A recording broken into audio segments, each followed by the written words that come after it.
Inside the Sudbury Community Arena. I'm Brian Cooper alongside Rick Wyman. It all comes down to this, the postseason, of course.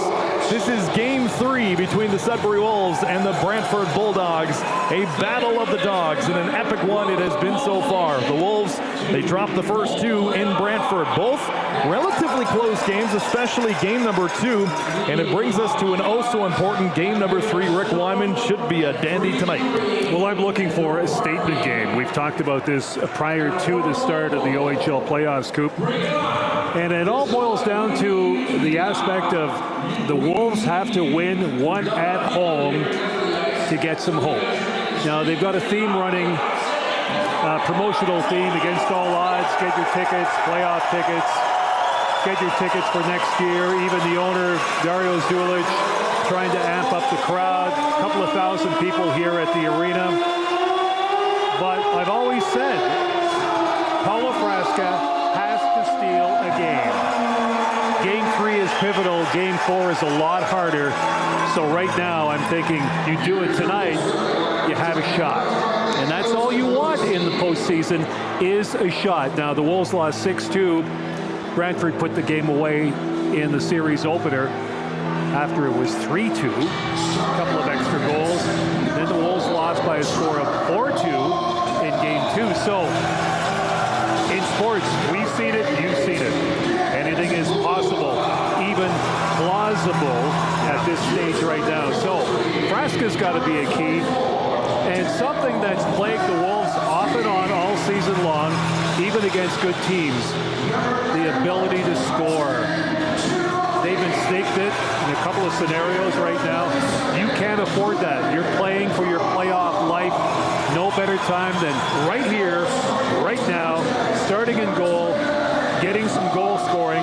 You can't play catch-up hockey to a team like Brantford. Well, you talked about goaltenders stealing a game. That's exactly what Ryerson Leenders did on Sunday. Man, he made 3 or 4 highlight reel saves in that one as we are set to drop the puck on game number 3 between the Wolves and Bulldogs. Brantford winning the face-off. They'll skate it right into the Sudbury zone right away.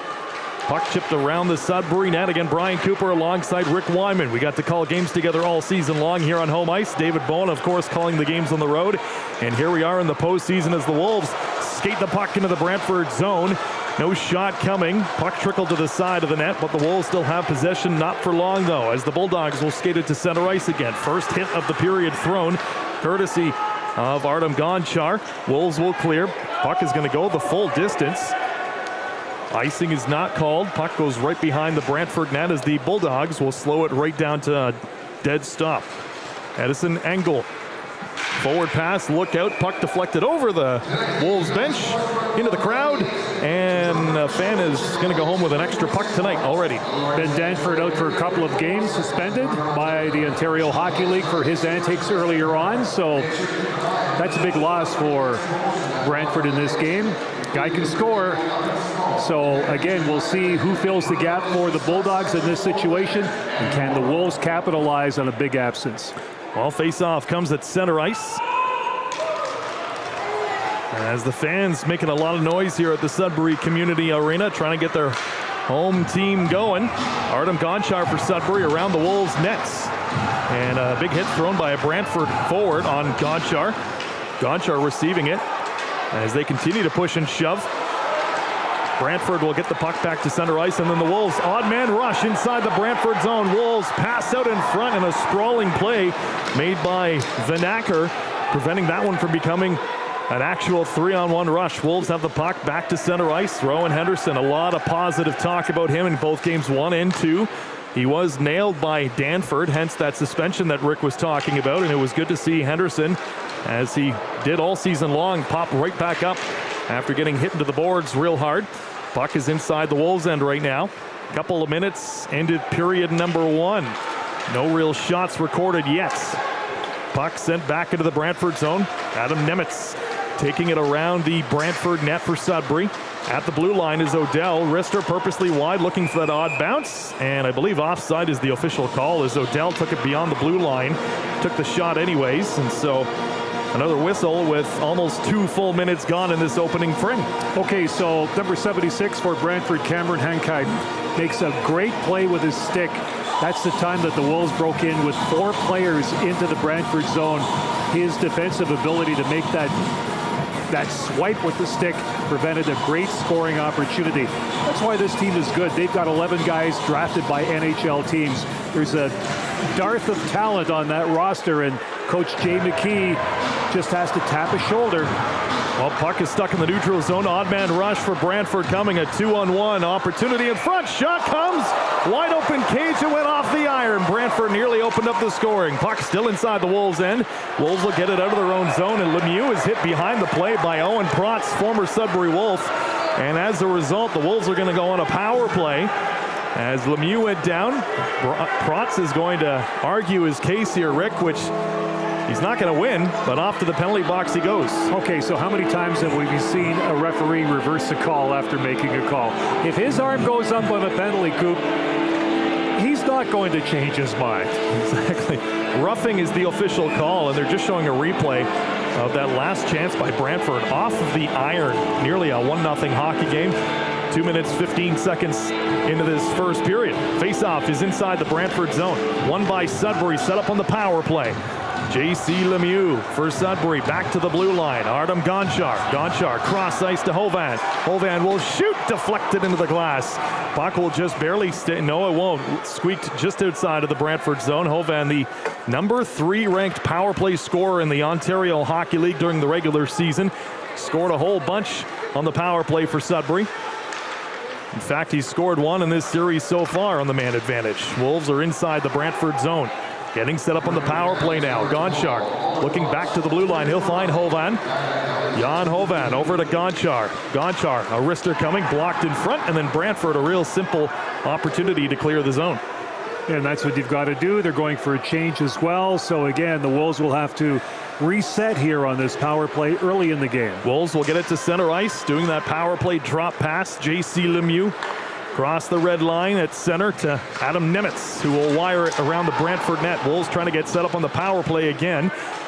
Passes out in front. Bit of an odd bounce, held onto by the trapper of goaltender Leenders. Just a bit of a weird bobble to the side of the net, and he'll hang on for a face-off. Yeah, Leenders normally won't take too many chances. He's the number 1 guy on goal. If you take a look at his stats over the course of the regular season, and again, even in playoff competition, very impressive save percentage and goals against average. Face off inside the Brantford zone, won by Sudbury, still on the power play. Gonchar inside the blue line, creeps his way forward, drops for Lemieux to the side of the Brantford net. Nemitz is there. Nemitz will feed it back to Lemieux. Lemieux back to Nemitz, who's waiting in the corner, but Brantford relentless on their PK. They'll pick up the loose puck. Caleb Malhotra, who leads, by the way, this series in points. He's got a bunch against Sudbury in just those 2 games. Malhotra inside the Sudbury end. Wolves will take it to center ice. The power play has 25 seconds left. Gonchar skating it in for Sudbury. To Nemitz in the corner. Back to Gonchar at the blue line. Cross ice to Chitteroni. Gonchar again at the blue line. Winds up, fakes, hands it off to Vladimir Provorov. Provorov back to the blue line. Gonchar, he can't shoot. Now he will. That one's blocked into the corner by Caleb Malhotra of Brantford. Vladimir Provorov at the blue line. Provorov, cross ice to Chitteroni, back to Provorov. Provorov waits, feeds a pass across to Gonchar. That one was high and actually stung Gonchar. Looked like it hit him right in the wrist, perhaps. Bit of a weird pass that was. Power play is officially done. So back to even strength. Puck inside the Wolves' ends. Brantford is on it. Loose puck comes. They shoot. They score. It's Juracek who stepped into one, wired a wrister in the slot, and beats goaltender Frasca up high, shoulder side. It's a 1-0 hockey game in favor of Brantford. Wolves get sloppy in their own end, and a couple of passes, and bang, it's in the net, and Juracek, wow, steps across into that face-off circle on the right side and just uncorked that one. Wolves power play. Anemic again. Don't hesitate. Shoot the puck, pass the puck, do what you have to do, but eliminate that hesitancy. When you have the man advantage, you got to make things happen. 1-0 hockey game in favor of Brantford. An even strength goal. Juracek, his first of the postseason. So play continues. Almost 5 minutes into this first period. Glad to have you hanging out with us on a Tuesday evening. Wolves will get the puck into the Brantford zone. Kept to the outside is Ethan Dean. Picking it up is Owen Protz, fresh out of the penalty box for Brantford. Bulldogs, speaking of which, will take it to center. Malhotra jumping into the Sudbury zone. Caleb Malhotra, saucer pass, picked off by Trevor Odell, the defenseman for Sudbury, and then look out, Brantford will wire it right back in, and it's stopped by Dean, who's now 1-on-3, taken down by Dravetsky. Brantford right back into the Sudbury zone, wiring one up high over the helmet of goaltender Frasca.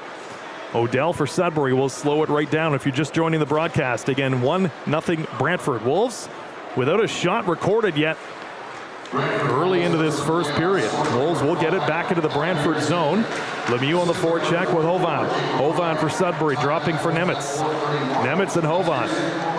They exchange a few passes back and forth and along the boards. Nemitz to the blue line, picked up by Gens Ulaf on the outside. Wide open opportunity, a shot, and oh man, what a save for Ryerson Leenders. I just said the Wolves did not have a shot recorded yet. And Adam Nemitz, the puck just bobbled, wide open cage, got a backhander off, and Leenders, as he's falling backwards, gets his trapper on it. It's unfortunate that Nemitz didn't get the puck up higher.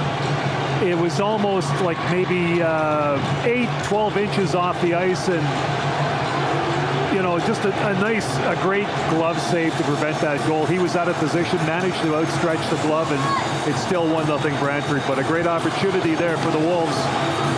Got to get that puck up higher.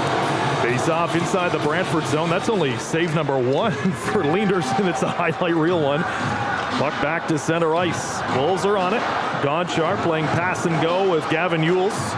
Yules will feed it to center, but Brantford will put a stop to that action, putting it right back into Wolves territory. Gonchar, quick up to Chedoroni. Chedoroni off the board, trying to find Provorov. Yules will overskate it.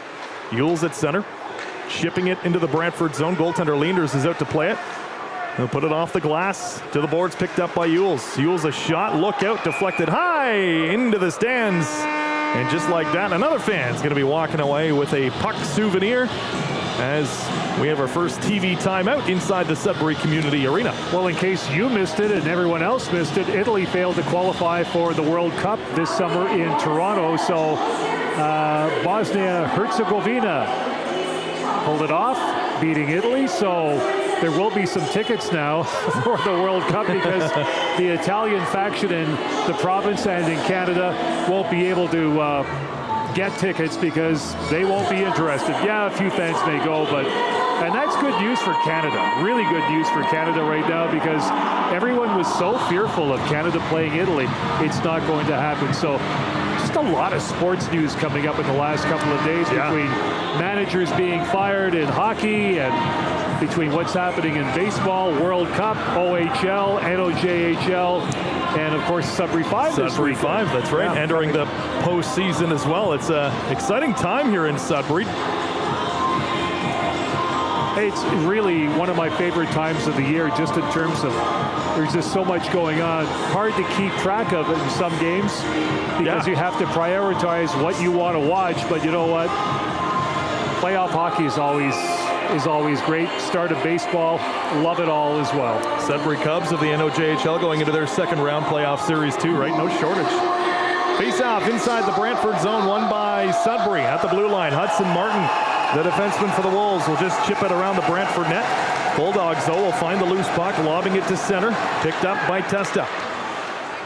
Brantford trying to pour the pressure on, trying to make this a 2-0 hockey game. Sudbury hemmed inside their own ends. Not for long as they lob it back into the Brantford zone. Look out, the Bulldogs nearly put one on their own net. And goaltender Leenders had to be oh so careful with that one. Nearly fed in by his own defenseman. The fans in behind, you can kind of hear them go collectively. Oh! Brantford will move it to center ice. Picked up, though, by Hudson Martin, the defenseman for Sudbury. He'll get it to center. Up to Chase Coughlin, who fumbles the puck. And so Banak of the Bulldogs will just lob it right back into the Wolves' end. Wolves are going to change up a few skaters. They'll slow it down to a dead stop behind the Sudbury net. 12.5 to go in period number 1. It is 1-0 Brantford. Artem Gonchar lobbing it into the Brantford zone. Icing is going to be called off against Sudbury. Play will resume. Brantford on the loose puck. Wolves cannot maintain presence inside their zone, but they'll get another chance as Coughlin will chip the puck in. Coughlin on the forecheck with Blake Clayton and Henderson. Henderson, a backhand shot that missed the net. Henderson will find the loose puck back to the blue line. Gavin Ewell's shot comes. Wicked bounce off the backboard. Clayton was there, but as was the Brantford Bulldogs skater who will move it to center ice. Van Acker. Anderson back checking as he always does into the Brantford zone. Wolves will change up their forwards now.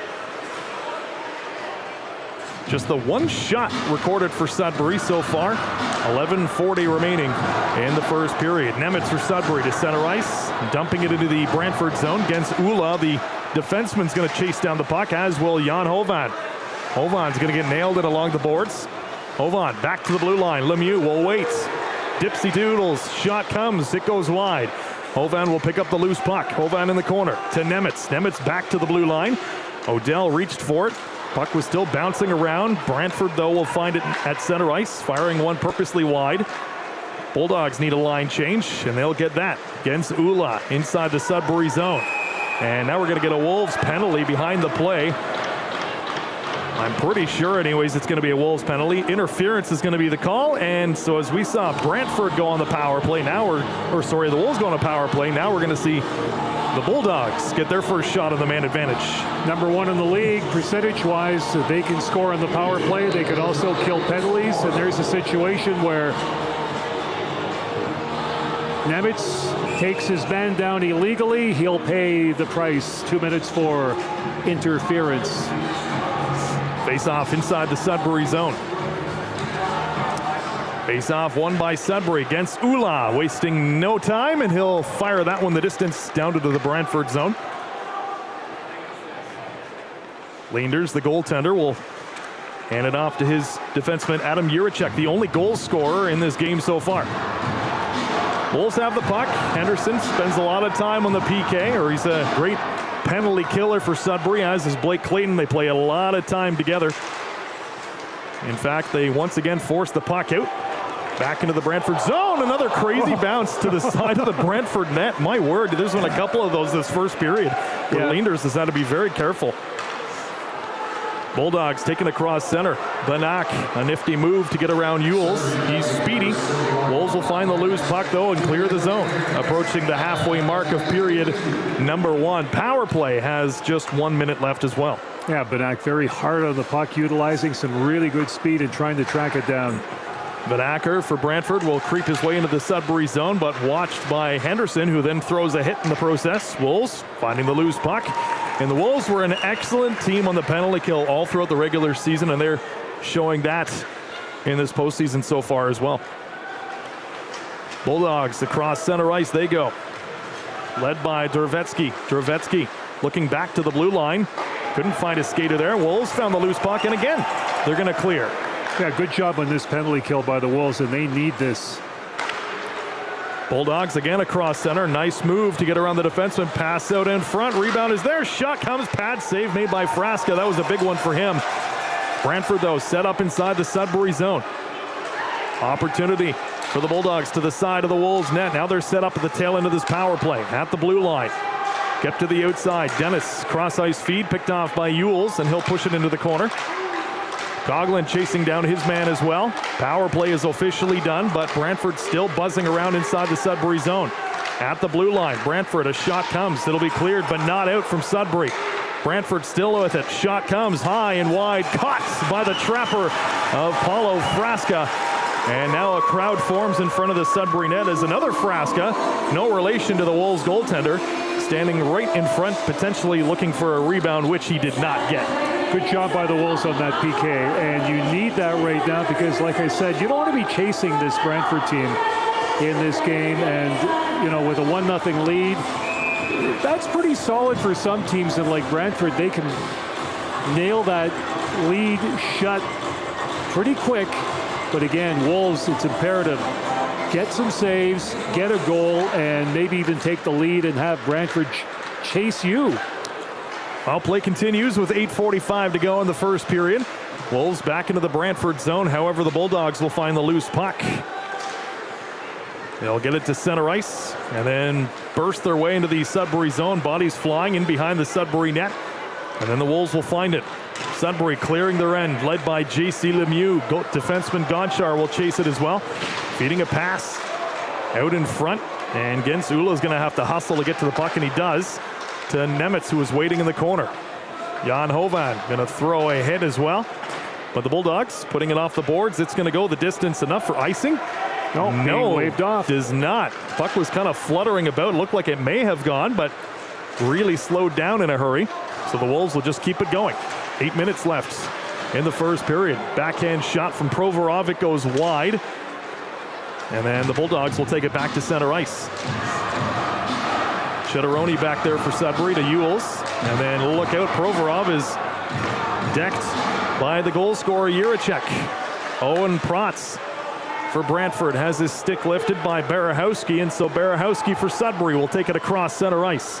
Wolves inside the Brantford zone. Backhand pass in front of the Brantford net. No shot came as a result. And now we've got another arm in the air. It's going to be another penalty. A slash is going to be the official call, and I believe this is going to be another Sudbury power play. Yeah, the guilty party coming to the penalty box. And let's see what the Wolves can do here. Frasca, Gabriel Frasca. No relation, as Coop just said, to Paulo playing goal for Sudbury. So the face-off deep. Leaders to his right. We'll see if the Wolves can get on track here and get on the board. Well, they won the draw. Lemieux has it at the blue line. 7.5 minutes to go. Lemieux cross ice to Gonchar. Gonchar will wait. Handing it off to Hovan. Pass out in front right through the blue paint. Picked up by Lemieux at the blue line. Wolves are set up on the power play. Gonchar waits, handing it off to his side. Hovan can't shoot. Over to Barahowski, back to the blue line. Gonchar to Barahowski in the corner. Barahowski back to Gonchar. Gonchar looking for a man open. Fans calling for the Wolves to shoot. Shot comes from the outside and actually hit the iron. Wolves are on it. Lemieux, he gets a shot, but it's a good block in front by O'Brien. Wolves are on it. Gonchar fakes. Now he will hand it off. Now he does shoot, and it goes off about 3 different bodies. And look out, big hit thrown in the corner as Barahowski was sent flying. Wolves, another opportunity. Nemitz passes. Now a shot comes, and it's a block again for Brantford. Gonchar at the blue line. Over to Nemitz. Wolves are getting their shots, but they're all being blocked. Lemieux back to the blue line. Saucer pass to Gonchar. Gonchar off to Lemieux. Lemieux in the corner to Nemitz. Nemitz will wait, passing out in front, and another block in front of the net. Nemitz picks up the loose puck. Wolves at the blue line. Gonchar, good-looking power play. Gonchar hands off to Lemieux. He gets a shot. Rebound is there. Now we got a pile up in front, and Leenders throwing his trapper. A bit of a left hook from the Brantford goaltender after the rebound was there for a split second with 6:12 remaining in period number 1. Well, Leenders protecting his territory as a guy who played goal, and I'm sure David Bowen would agree. Anytime it gets close and somebody gets in your face, you take matters into your own hands. And Leenders talking to the referee, looking for a penalty on Sudbury. Not going to get one. But again, sometimes that glove, stick, poke, anything, you've got to clear that area in front of you because you want to see the puck clearly. And it's Sudbury's job to make sure there's a crowd in front of Leenders. Brantford goaltender doing the old mosquito swat.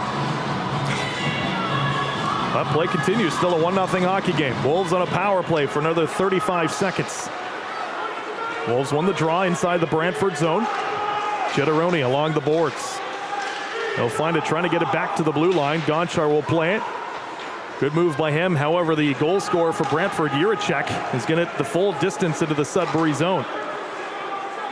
Brantford content to just milk more time off the clock as they're still killing off a penalty with about 10 seconds left, but the Wolves have it, led by Henderson. Henderson dropping it at center. Over to the defenseman Gonchar. Up to Henderson. Henderson, another shot coming from the blue line. It'll be picked up by Brantford. Look out, stretch pass. Back to even strength now. Wolves, though, Gonchar read that beautifully, so he'll slow it down behind the Sudbury net. 5:25 to go in period number 1. Still a 1-0 hockey game. Shots 5 for Brantford. Just the 2 so far for Sudbury.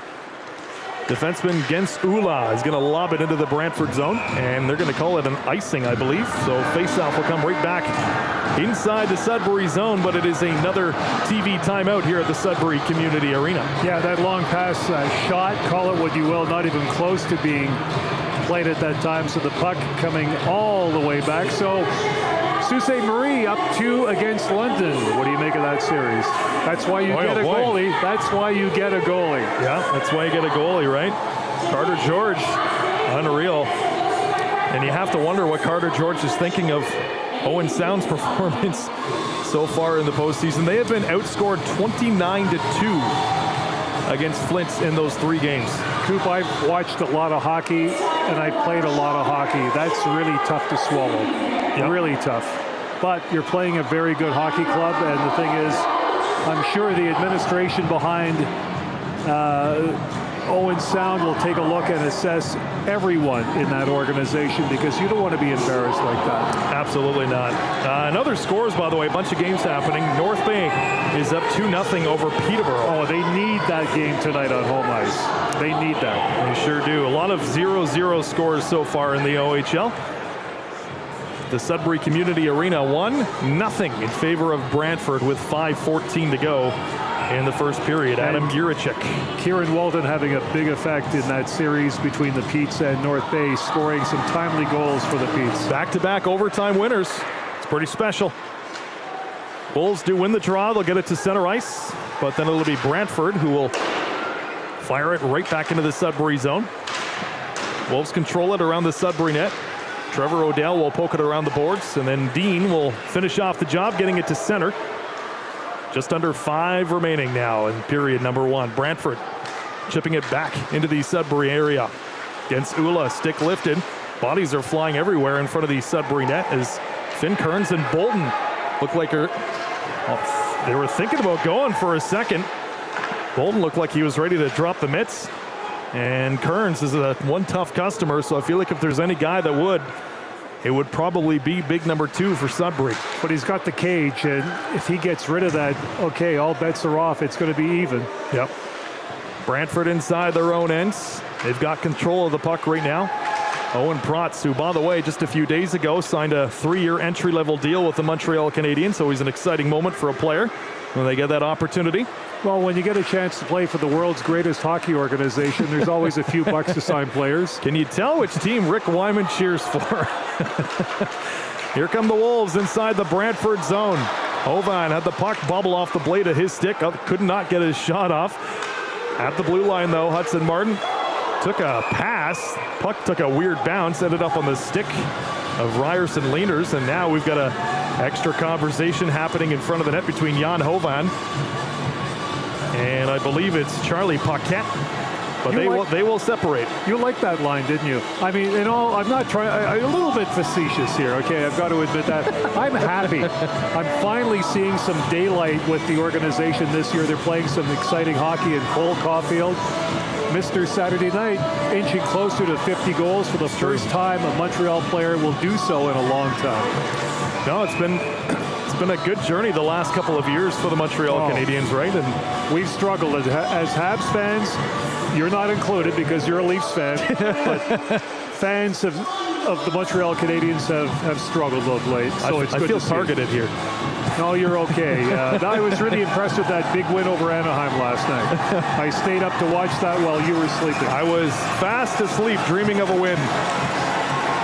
Face-off inside the Brantford zone. Wolves won it. They had a shot that was blocked again. I'd love to see the stats on shot blocks shots blocked, for Brantford this first period. I feel like we've been saying it every other second. Wolves will skate it out of their zone. Chitteroni leading the charge, cutting across the middle. He'll wait, firing a pass across. Nobody home except for Malhotra of Brantford. Yeah, that was a nice pass right on Malhotra's stick. Wrong colored jersey. It was a good play. Gonchar for Sudbury across center. Firing it into the Brantford zone. 3 and a bit to go in period number 1. Again, 1-0 Brantford. At center ice, Wolves have it. Firing it right back in. Again, shots are still stuck at 5-2 in favor of the Bulldogs. Game 1 was a 6-2 final. Game 2 was a 4-2 final. Of course, that fourth goal was an empty net goal. So very close one between the two clubs. Right now the fans are booing because Brantford was just kind of completely stopped behind their net. They'll get it to center ice, but then the Wolves, with some good forechecking, pick up the loose puck. Odell, quick up against Ula. Ula feeds it right back to Odell. Odell off the glass. It'll go the distance, not enough for icing. Brantford around their own net. Vanacker, pass back to his defenseman, Ankai. Ankai off the boards, nearly hit the referee. And then the Brantford skater, Banak, will feed it to his defenseman. Wolves doing a good job on the forecheck, not giving a whole lot of time or space to these Bulldogs. But Brantford does get it into the Sudbury zone, led by Vanacker. Pass it in front. Banak, a one-time opportunity. Another shot coming for Vanacker. He fans on that one. He'll get a third opportunity. Shot to the net, and it's blocked by Ula. Under 2 minutes to go in period number 1. Wolves hemmed in their own end now for a little bit. Shot coming from the blue line. Glove save made by Paulo Frasca. That puck went through about 4 different bodies. How goaltenders are able to see that is beyond me. All the admiration in the world for goaltenders. That's why you see guys like Linders, Frasca as well. Anytime there's a commotion or traffic, you either get your defenseman or you do it yourself. You've got to clear that path. You want to see that puck coming from all angles, clear and simple. A lot easier to make saves when there's no traffic in front of you.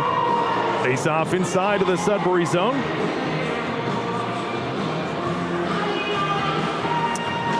Jan Hovan winning it cleanly for Sudbury. Handing it back to his defenseman Martin. As lookout Finn Kearns tripped over the back of the Sudbury net. We'll still have the puck though. They're going to lob it to the neutral zone. No, went over the glass, and Brantford's going to call for a delay of game penalty perhaps here.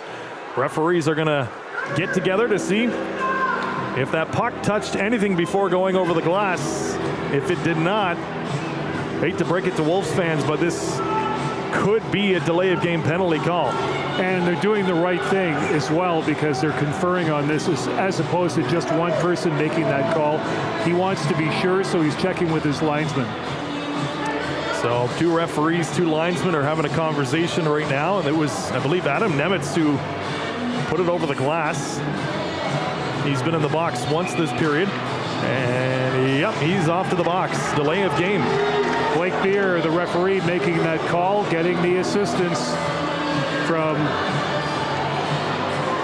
Blake Wisniewski and David Milne. So again, your linies are crucial to making sure that the flow and the game continues at a good pace and that you're cognizant of any kind of discrepancy in that situation, getting the puck over the glass. So good penalty. Face off inside the Sudbury zone. Brantford, another shot on the power play. Face off inside Wolves territory, won by the Bulldogs. O'Brien, who picked up the only assist on the only Brantford goal. He's at the blue line. He's got the puck now. Receives a pass from Juracek, the goal scorer. O'Brien waiting. He'll misplay the puck, but somehow gets it right back. Bulldogs kept to the outside. O'Brien off the boards. He'll find Juracek. Juracek back to O'Brien on the outside. Puck goes around the Sudbury net. Bulldogs are on it. Pass out in front. O'Brien will wait. Trying to get a shot off, and it's a good block for Gavin Ewells of Sudbury in front, and he'll clear the zone. Final minute of play in the first period. A lot of blocks on both ends of the ice. Brantford and Sudbury, only 8 shots on goal. Brantford to center ice. Vanacker will lead the charge. Saucer dish. The captain of the Bulldogs, O'Brien, will step in as Brantford sets up on the power play. Shot coming, picked off by Chase Coughlin. He couldn't clear. He tried. It's picked up by Brantford. Another shot, cross ice, tic-tac-toe in the back of the net. And that is a power play goal. Rick Wyman, that was a beauty. No chance for Fresca on that one. Taken from the left face-off circle. Wow. Right face-off circle to Fresca's left, and he hammered that puck right by the dot. And we're just watching the replay right now, and really, Fresca a little late in covering that shot. He just wired it. But that it was a pass that was almost from outside to outside and in the back of the net in a hurry. And it's a 2-0 hockey game with 29.7 to go in period number 1. Well, Brantford can strike quickly, and the thing is, like they did in game 1, had the lead. Game 2, back and forth, had the lead, got on the board, and the thing is, it's just a matter of they're a very dangerous hockey club. Face-off won by Sudbury at center. 25 to go in the first period. Brantford has it in their own end. They'll move it to center. Led by Sandu. Sandu will lob it inside the Sudbury zone. Gonchar for Sudbury. Final 10 seconds remaining. Wolves maybe one final opportunity at the tail end of period number 1. Provorov had it. Wolves are on the forecheck. Final seconds tick down. And that'll do it as you hear the buzzer. Shots end up being 7 for Brantford, just the 2 for Sudbury. No extra skirmishes or anything like that after the end of the period. Coop, 2 shots on goal for Sudbury. You've got to do a lot better than that if you want to be competitive, if you want to remain alive. I mean, Fresca made some saves. That second goal, he didn't have a chance on that one. They just got to buy him. And Leenders has got to work. I mean, one big save. I don't know where the other save came from. Maybe it was a stick save or something, but the one glove save, Coop. Great scoring opportunity for Sudbury there. It could have been a goal. It wasn't. But, I mean, you got to dig hard and dig deep and come back in this game right now because, like I said before, you don't want to play catch-up hockey against a team like Brantford. So, Bulldogs pick up a power play goal. They score 2 that period. It was Juracek opening up the scoring, his first of the postseason from O'Brien. Wolves do not score, and then Malhotra in the last minute of play, a power play goal, his 4th of the postseason. Malhotra, by the way, leading the Bulldogs in points against Sudbury this series. O'Brien picking up his 2nd point of the night already, an assist, and then Juracek, the other assist as well. So a 2-point night so far for both Juracek and O'Brien. Shots 7 for Brantford, 2 for Sudbury. Rick and I will take a break for about 15 minutes, but we will pass things over to the boys from Behind the Bench podcast. They're going to hang out with you for the intermission. You're watching and listening to Wolves Hockey. What's going on, everybody? Welcome to the BTB live stage here during the first intermission of Game 3 of this first-round playoff series between the Sudbury Wolves and the Brantford Bulldogs. We got myself, Alex Chimino, and we have Mason Savage on stage here today, ladies and gentlemen. 2/4 of BTB with you tonight to talk about this game, this first period. I mean, no Danford, no problem for the Brantford Bulldogs. They pick up right where they left off, leading 2-0 in this game. Mason, your thoughts on the period as a whole? Well, I think you just see the depth of the Bulldogs, and you have Danford out, and you have Juracek scoring. You have Malhotra, who's leading in points, like Coop just said over there. So one guy out, next guy steps up, and it seems like they have 12 guys that can step up. And think this team had Sam McHugh at one point, another NHL draft pick. They have how many draft picks? 11 draft picks on this Brantford Bulldogs. If you're looking at a blueprint or a how-to GM in the OHL, it would be the Brantford Bulldogs. This ownership is all in on this team, and they are the model franchise, I would say, right now. They've been on a couple runs winning the OHL not too long ago, I believe a few years ago now, and prior years before that back in Hamilton. So this team is legit, and once again, they're showing it tonight. Their depth is unreal, like you mentioned. It's kind of crazy how Hamilton just lost their team. Like the arena just goes up, and they move down the street, down the highway, and they're never going back.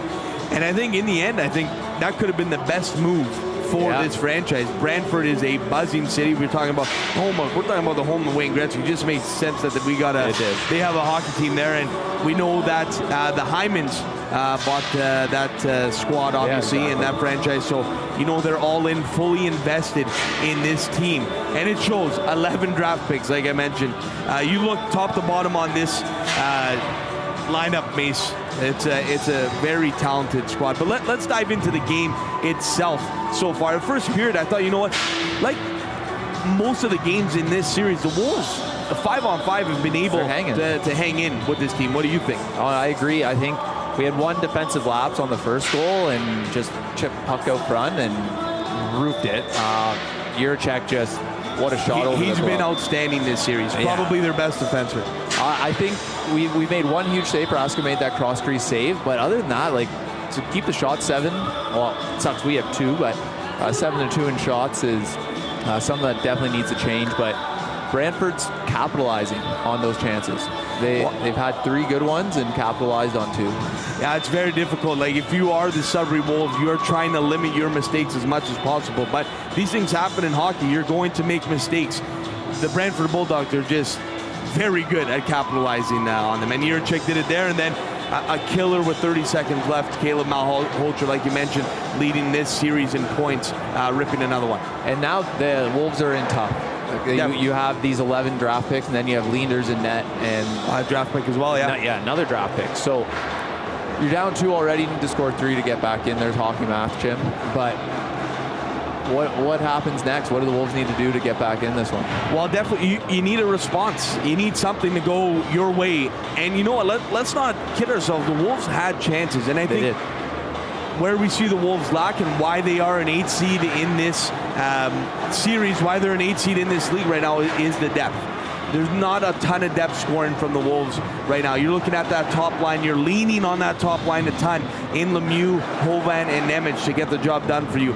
We're looking at guys. We're looking at guys at Henderson. We're looking at Clayton to step up and provide some depth scoring as well. Chitteroni has chipped in. Berehowski has chipped in. But we're looking at some of those guys to take a step. If you are the Sudbury Wolves, definitely in this period, just keep the energy going, keep the game plan going, 100%. And you need to capitalize on your chances. 2 power plays, and the Wolves did not capitalize on it. And that's going to kill, especially in the playoffs, Mason.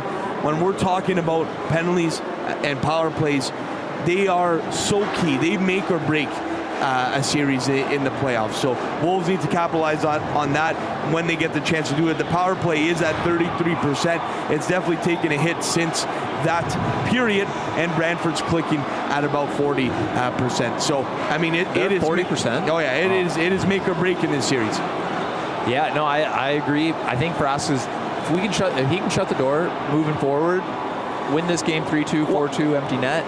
Let's not kid ourselves. Paulo Frasca has been great this series, right? You're taking on a brunt of the load here. It's been very difficult this series. But again, maybe it's a goaltender's dream as well, right? It's a goaltender's dream as well to be busy, right? I don't know how Ryerson Leenders feels on that other end. Maybe you love not getting a lot of shots. You got great defensemen in front of you. I don't know what it is. He's right into the game, though. You saw Wolves crash the net, and Leenders almost looked like a blocker or a stick came up.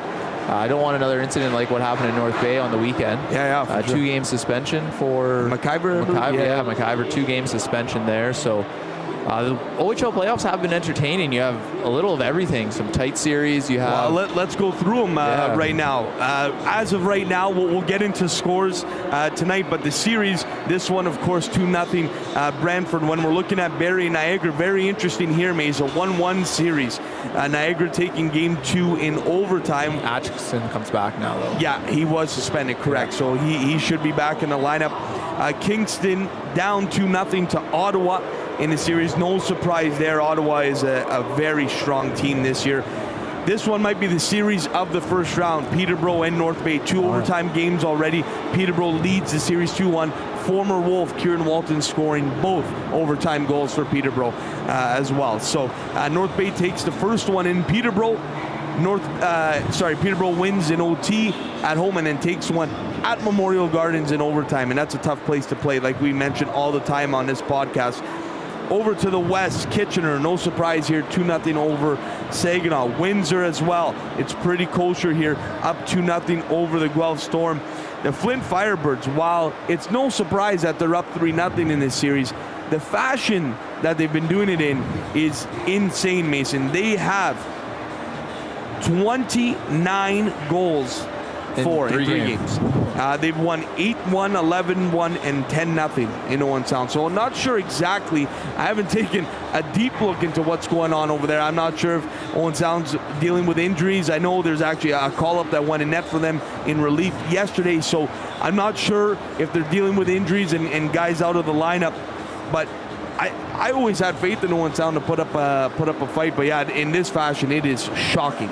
Yeah, who knows? Like, how do you come back? Flint is Flint is definitely all in. Like, let's not kid ourselves. Aspinall's been great, Kevin He, but you know, usually in these series, it's kind of tight for the most part. Playoff hockey. Yeah. So interesting. And then another series that we could say maybe the series of the first round, I thought would be. We'll see what happens when the series gets turned over here.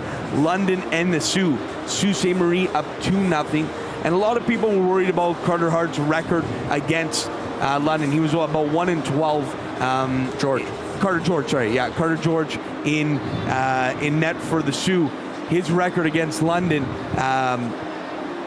not the greatest. But again, you got to keep that in mind with context. He's been playing in Owen Sound, not too many great teams that he's played for. London's been a wagon for most of his OHL career. So anytime you have a goalie like Carter George on your team, I think you're feeling pretty good. And again, he could be a difference maker in this OHL playoffs. I expect the Sioux to go deep.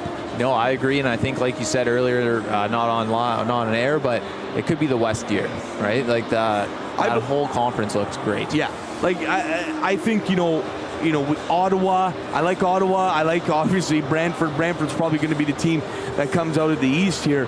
Yeah, just my opinion, but nonetheless, I think the West is strong. You got Kitchener, you got Windsor. Like, we are talking some serious teams, and the Sioux, which is a sneaky 5 seed. I think, again, when you have a goalie like Carter George, the sky's the limit for you if he gets hot. So all you need is a hot goalie, Mason, in the playoffs. That's one of the keys. It is, and hopefully Frasca can turn this one around. Definitely. I have faith there for sure. Looking across the league, ladies and gentlemen, right now in Guelph, it is 1-0 for the Windsor Spitfires. Looking over at Memorial Gardens, it is the North Bay Battalion up 2-0 over the Peterborough Petes. Barry's up 2-1 in Niagara. It is a tie ball game in Saginaw right now, 1-1 between Kitchener and Saginaw.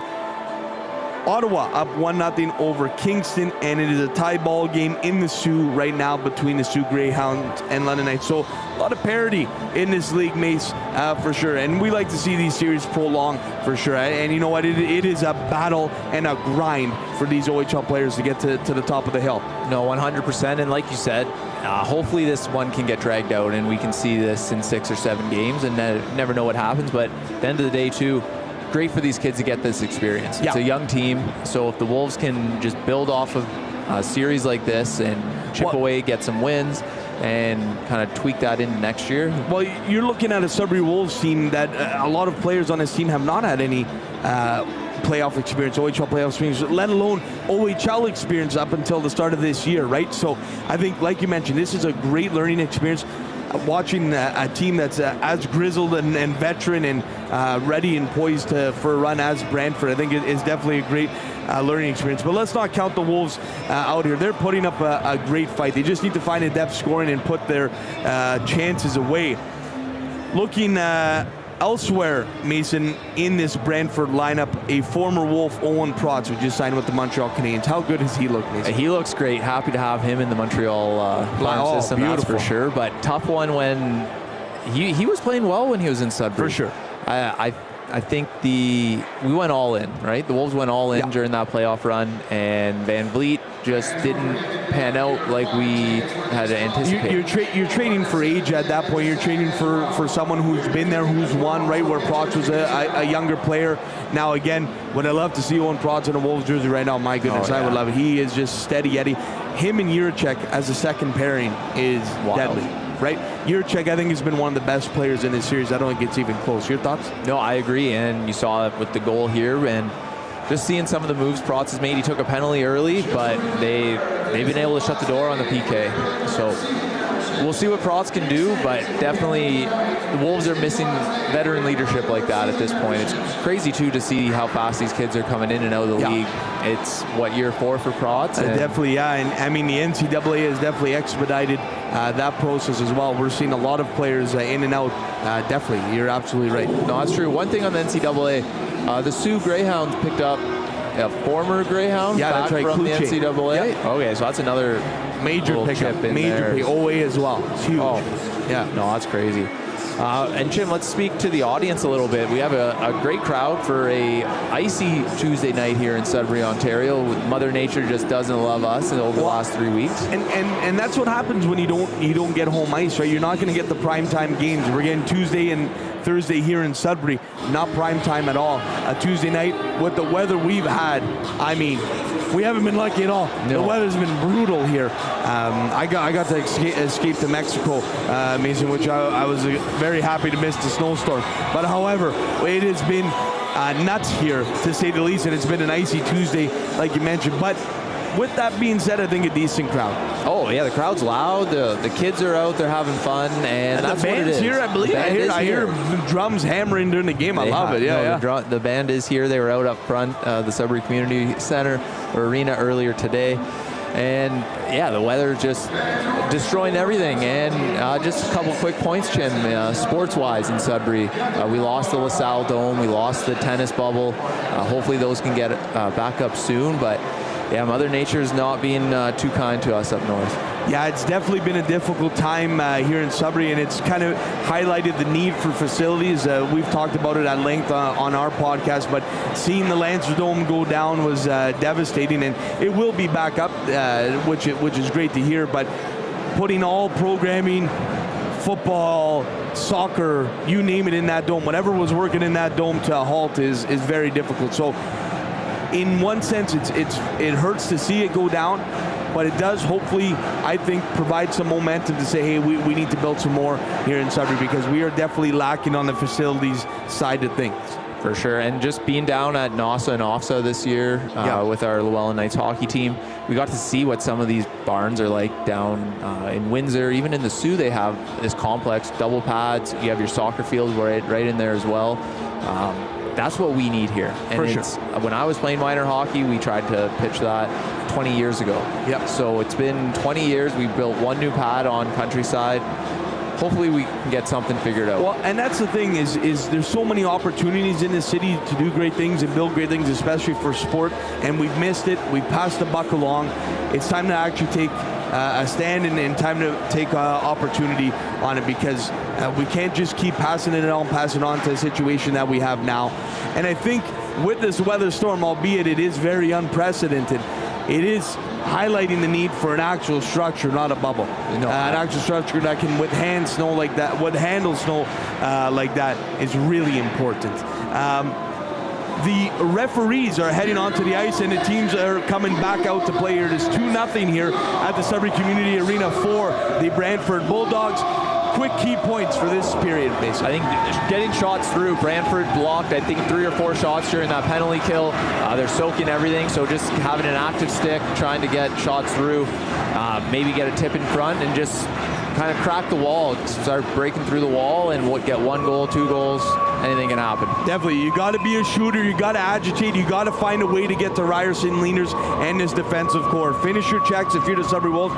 And if I'm the Brantford Bulldogs, don't stop playing. Don't stop playing if I'm the Brantford Bulldogs. Keep it going. Don't take your foot up off the pedal and capitalize on the chances like they have been.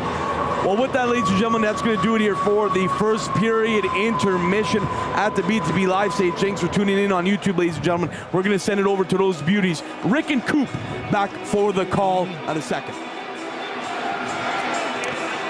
Welcome back inside the Sudbury Community Arena. Shout out to our good pals from Behind the Bench podcast. If you have not yet checked out their podcast, you really should. Some amazing content. I've actually had the opportunity to be interviewed by the guys. Had some great conversation. It was a while back. Really highly recommend. They've got some good stuff on there. And they'll be hanging out with you again in the second intermission, all part of Wolves hockey tonight. You're such a star-studded character in Greater Sudbury. I've had you on television on Hockey This Week, and you're on the podcast, and we're here in Sudbury, and you're besieged by your fans, your faithful. Besieged. And, you know, that was my mom, but okay. People just, was that your mother? No, I'm kidding. I've never met your mother. I've met your wife, your beautiful wife, and, you know, okay, but I've never met your mother. But anyways, you're a popular guy. You've got star power written all over you. Buddy. No. You're a good guy. You're a good guy, and I love working with you side by side for the Wolves, and we got to keep this season going. That's right. Well, the second period is going. Puck is dropped, won by Brantford.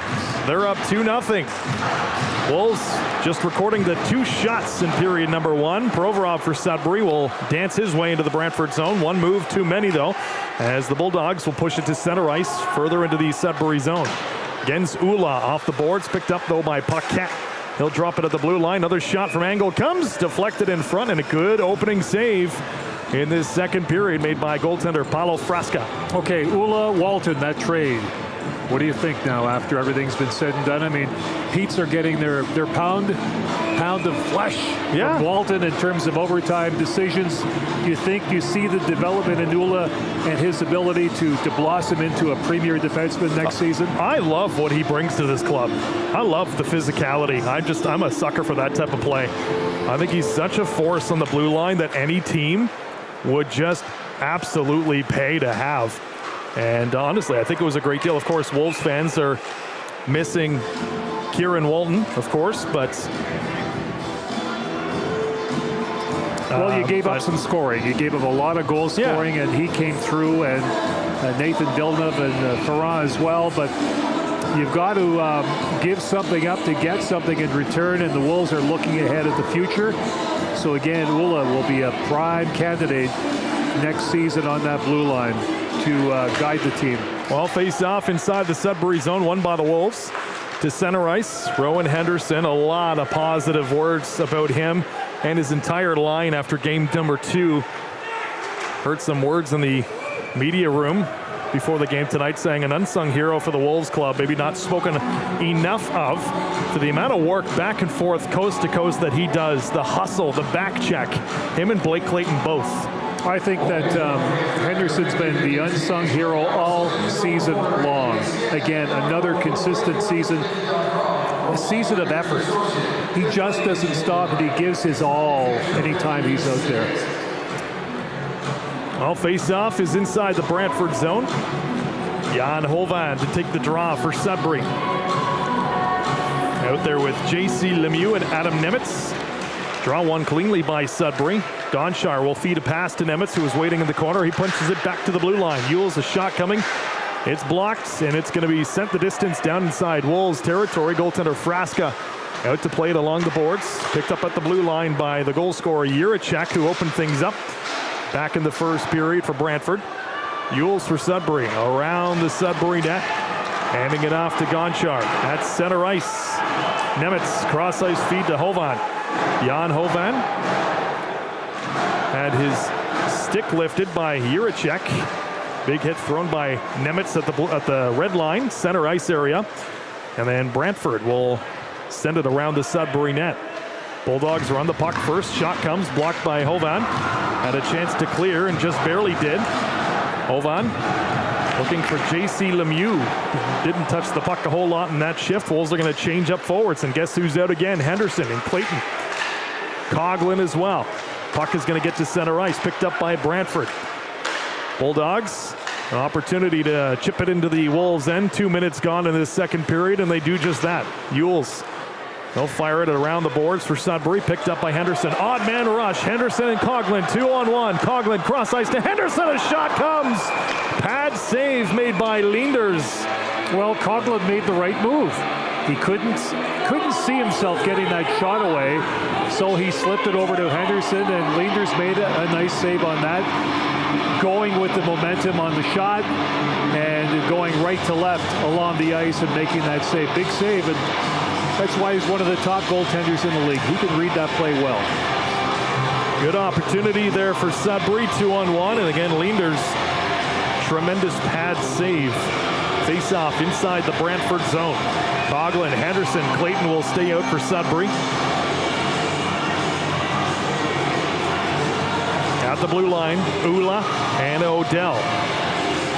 Face-off coming, and it's won by the Bulldogs. Bulldogs will move it around, and it's Ula forcing the play around the Brantford net. Gens Ula fires a wrister, and it's blocked. It goes back to center ice, and then Odell will spin around and fire it right back into the Brantford zone. Wolves had to touch up to prevent offside being called. So that gives Brantford a chance to turn it back the other direction and skate it into the Sudbury zone. Lachenko for Brantford over to the blue line. Dervetsky will pick it up. A lob pass somehow got onto the stick of Malhotra.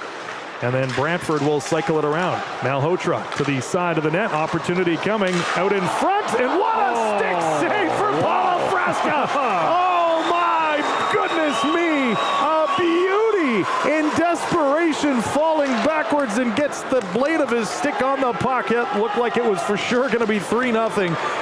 That one is going to be a highlight reel. And then the Wolves score the other way. Blake Clayton almost in at one end of the ice. It's in at the other end.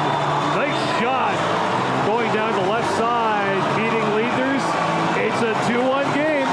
Oh my. And before showing the replay of the Clayton goal, they just showed a replay of the save by Frasca. And you're going to be seeing that one on the highlight reel. But then fast forward to a few seconds later, and what a wrister from Blake Clayton, beating Leander's glove side, and it is a 2-1 hockey game. From the top of that left face-off circle. Beat him cleanly. What did we say, Coop, about maybe stealing one, and they need Frasca to do that. That was a tremendous desperation save made by Paulo Frasca. Puck back inside the Sudbury zone. The fans were giving a standing ovation to Frasca after that save, which was made. Wolves will fire the puck back into the Brantford zone as the pace picks up a little bit. Almost 4 minutes gone in period number 2. It is 2-1 in favor of the Bulldogs. Bulldogs are on it. Opportunity coming. Shot comes. Nice pad save, and another pad save made by Frasca. He got both. Wolves feeding a pass out in front. Chitteroni will lead the charge. Off to the wing goes Barahowski. Barahowski dropping for Chitteroni. Wolves went offside. They'll touch up. And the Wolves will change up their skaters. Look out. Stretch pass for the Bulldogs. Inside the Sudbury zone. Here comes Brantford, and Gavin Ewells will play his man beautifully. Ewells forward pass to Gonchar. Burst of speed down the wing. Gonchar out in front. Shot comes. Paddle down. Save made by Leanders. Another shot out in front as bodies are flying. Leanders yelling at the referee. Not going to get a call. Wolves are on it again. Gonchar handing it off to Dean of Sudbury. Ethan Dean, an opportunity, waits. He shoots high and wide. Wolves are still on it. Good pressure now mounting from Sudbury. We wanted to see more of this back in period number 1. Brantford will get it to center. Skating inside the Sudbury zone. Banach blows a tire for Brantford, and now the Wolves with a chance to move it. Gonchar, forward pass to Doucette. Henry Doucette for Sudbury. Chipping it further into the Brantford zone. Jan Hovan, J.C. Lemieux, and Nemitz are back out again for Sudbury. Wolves back in their own end. Gens Ula dropping for Nemitz. Nemitz over to Hovan. Pass out in front. Nemitz could not tap it in. Close call though. Good tic-tac-toe passing between Nemitz and Hovan. Puck still inside the Brantford zone. Fans are making a little bit more noise now. Wolves have some good energy. Something that was said in the dressing room perhaps. At center is Gens Ula lobbing it right back in for the Sudbury Wolves. No, it was that first goal that they scored after that miraculous save by Frasca. That's what turned this crowd around. Puck inside the Brantford zone. Adam Nemitz along the boards. Nemitz needs a change, so off to the Wolves bench he goes. Provorov steps back on. Got a pile up and along the boards now. Wolves will find it. And that charge led by J.C. Lemieux. Lemieux back to the blue line. Ula out in front. Provorov, a shot comes. Rebound was there for a split second. There was nobody in front of him except Leanders. And he had a chance. He had a chance. He was left all alone. And Leanders with a huge save. Chase Coughlin and Gens Ula, the assists on the Blake Clayton goal. And Rick, there is a renewed sense of energy inside this Sudbury barn. It's taken a while to get it, but it's needed. Face off inside the Brantford zone. Almost 6 minutes gone in period number 2. It's a 2-1 hockey game. Face off won by Brantford. They'll wire it around their own net. Bulldogs still have possession of the puck. Passing it back and forth between the defensemen. Now they get it to center ice. Inside the Wolves zone. Pass forward. Goes off the skate of the Wolves player, Chitteroni. He'll then kick it behind the Sudbury net. Yules gets run into hard. Gets a pass forward, however, he gives it up. So here's Brantford. Brantford takes possession of the puck. Into the corner, shot comes. Nice save made by Frasca again. I think he saved that one with his head. Whatever works. Brantford again to center ice. Puck deflected just beyond the Sudbury blue line. Yules is decked. Brantford back inside Wolves territory. Opportunity in the slot, picked off by Barahowski. Barahowski to center with Provorov. Barahowski pass out in front. Provorov got his stick out, deflected it just wide. Brantford still on it. Along the boards, back to center ice. Gonchar for Sudbury. Gonchar forward pass to Provorov. Brantford stretch feed, look out. Partial breakaway for Cooper Dennis. Shot off! Stick save made by Frasca again. He is dialed in this second period. Wolves get it to center ice. Gonchar with Clayton. Gonchar drop pass for Coughlin. Coughlin shoots, and that one's blocked in front. And now the Bulldogs will come back the other way. Puck goes to center. Here comes Brantford deep inside the Sudbury zone. Kept to the outside. O'Brien pass out in front of shot. Frasca, I think he may have got a piece of that with his trapper. And then the Wolves will skate it, but not out. Brantford has it. Van Acker getting around Gonchar. Good play by Gonchar, the Wolves defenseman, to keep it on the outside. Van Acker looking back to the blue line. Brantford skating it around. Angle at the blue. Wrister comes, and that one goes wide of the net. There's a player, Van Acker, who is decked out in front. He's back up on his skates. He continues to push and shove with Odell. Brantford still inside the Sudbury zone. Van Ack for Brantford. Burst of speed through the slot. Shot comes. Pad save made. And now we got pushing and shoving in front. Everybody's involved. You kind of felt this coming at some point. Oh, the fans are loving this. Everybody but the goaltenders are involved in this mess. Boy, oh boy. What pace back and forth as all of a sudden we're at the 12-minute mark of period number 2. Well, the Wolves are doing what they should have done in the first period.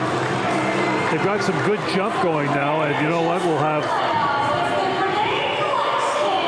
the teams playing with a man in the box. O'Brien for Brantford, Coughlin for Sudbury. Banneker was going on about how he was sticked and then tied up. And there's is that Protz talking to the referee? Yes. That would be. Your guy, Protz. Now making a few bucks with the Canadians, so hey, why not? So Jake O'Brien, the captain of the Bulldogs, in the box, and he is arguing his case. But Coughlin in the box for Sudbury, so looks like a little 4-on-4 action now.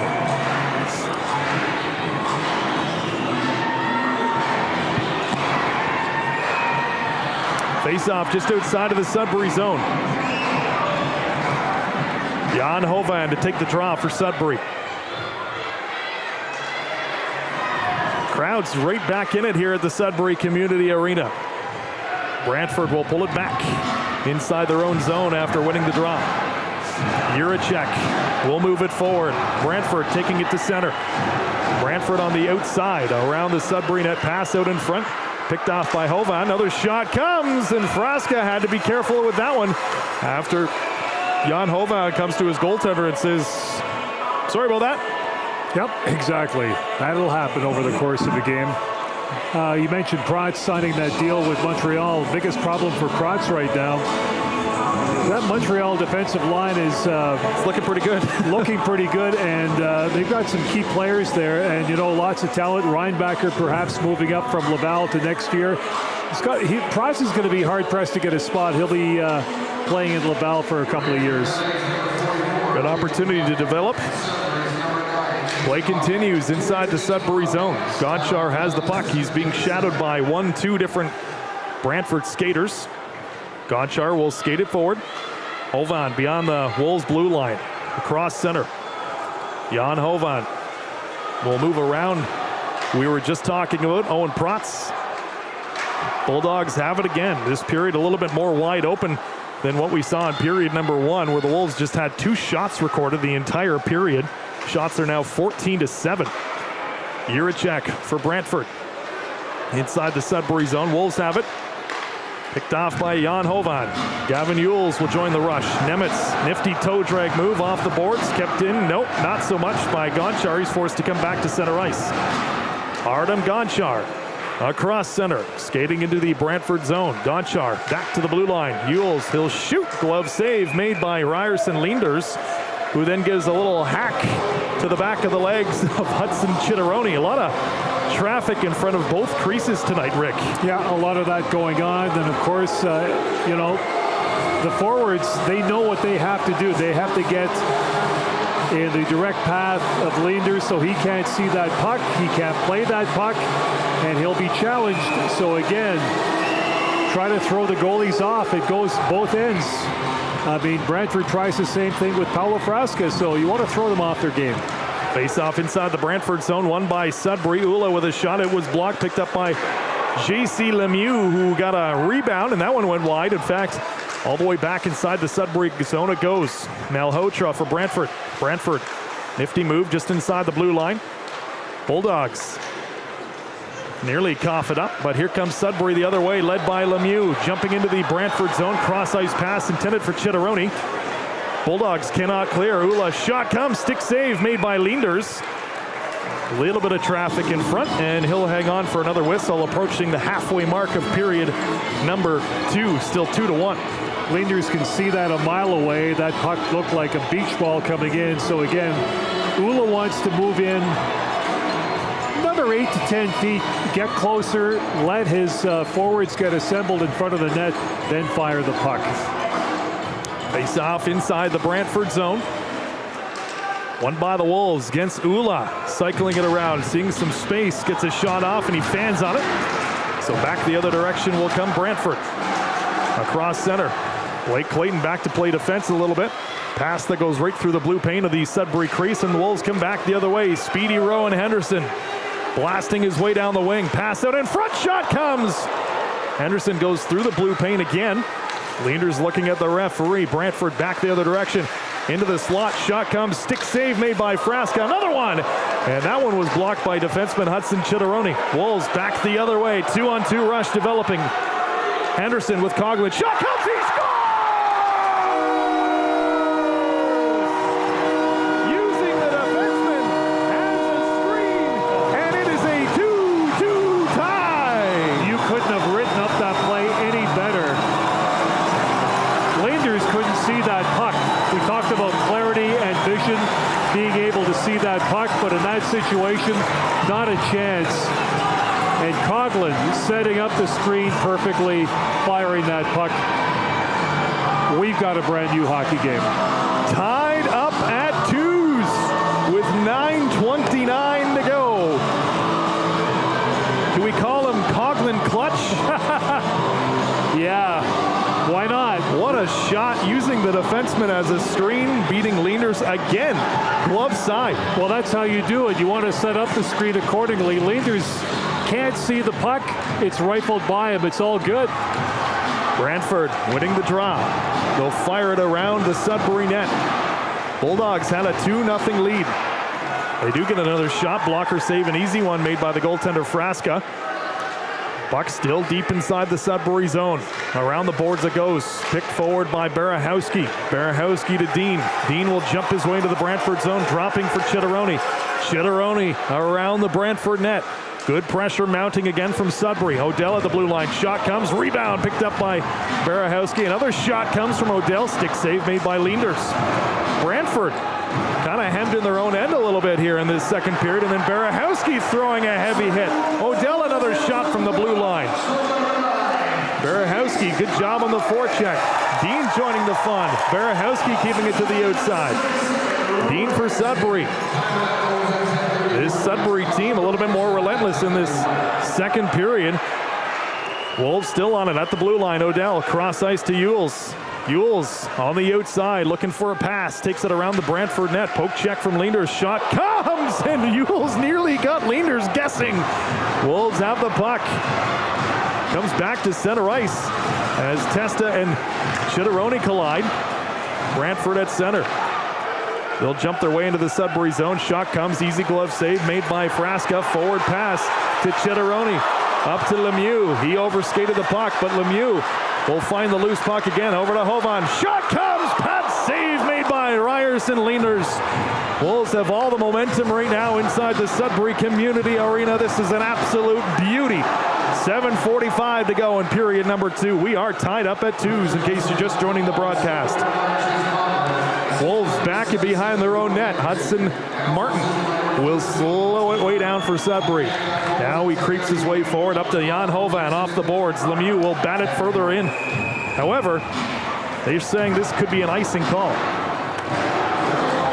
So you wonder after watching the first period in which the Sudbury Wolves only had 2 shots on goal. Now you see this. Someone obviously decided to get going with the wake-up call. And I still think you could attribute that to Frasca making that stick save on the paddle, preventing the 1 goal. Wolves come back up the ice and score to get their first. That's been the TSN turning point, if I could use that. Save of the night so far. Face off inside the Sudbury zone. Brantford has it. Shot out in front. Rebound is there. Pad is down from Frasca. He kept that one out as well. Brantford still has it on the outside. Bulldogs moving it around. Good forechecking from Sudbury, though. They'll squeak it to center. Jan Hovan dancing his way into the Brantford zone. Saucered pass looking for Nemitz. Nemitz gets it back to Hovan. Hovan to Nemitz. Twisting and turning, he gets rubbed out and along the boards. Good battle in this second period between Sudbury and Brantford. Bulldogs at center ice. Jetlachenko, cross ice feed for Protz. Protz out in front it comes. His shot was blocked by Hudson Martin of Sudbury. Bulldogs still deep inside the Sudbury zone. Bulldogs moving it around, but this time it's stolen by Artem Gonchar. Gonchar at center. On the outside is Henderson. Henderson along the boards. Helped out by Coughlin. Good battle in behind the Brantford net. Clayton helps him out. At the blue line against Ula. Shot comes, he scores! Yes! Ula! Can we give that an ooh-la-la? Oh my, it might have been deflected in front by Chase Coughlin, but it is a 3-2 hockey game, Rick. And what did we talk about? Traffic, Coop? Again, traffic in front of Leenders. He couldn't see that puck bouncing around as well. And the quick shot, Ula, back of the line, through how many bodies in front? You had 2 Sudbury Wolves and 2 Brantford Bulldogs in front. Any goalie's going to be hard-pressed to find the range, find the puck right in front. You've got traffic, and when you create traffic and get a shot to get through, good things happen. 3-2 Sudbury. My goodness, what a turn of events at the Sudbury Community Arena with 6:21 to go in the second period. And Chase Coughlin is being given credit for that one as well, by the way. Ula with the shot, Coughlin with the deflection. Coughlin's got 2 on the night for Sudbury. Brantford right back into the Sudbury zone. Wolves will clear to center. Still head on to, though, by Brantford. Bulldogs will move it around to center ice. Henderson lobbing it into the Brantford zone. Wolves will get a line change going. Bulldogs, forward pass. Across center it goes, picked up by Artem Gonchar. Gonchar for Sudbury.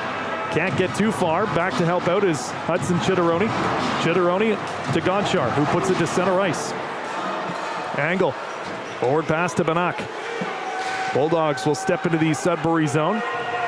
Bulldogs around the Sudbury net. At the blue line are the Bulldogs. Shot comes. Pad save made for Frasca. And now we got some more pushing and shoving in front of the Sudbury net. We got 3 different skirmishes. but the referees will step in right away. And the Wolves are backing down here in the period. Brantford totally unorganized. Ever since that first Sudbury goal, they haven't been the same team. And you know what? Yeah, so what? They've had 19 shots, but the Wolves have had the better scoring opportunities, coming awfully close, and Leaders has had to make some big saves in this game. So 3-2, heading into the final few minutes of period number 2 at the Sudbury Community Arena. Not the best of nights weather-wise, but those who are here are loving every minute of it. Chase Coughlin, 2 goals in the night for Sudbury. Gensula and Blake Clayton picking up the assists.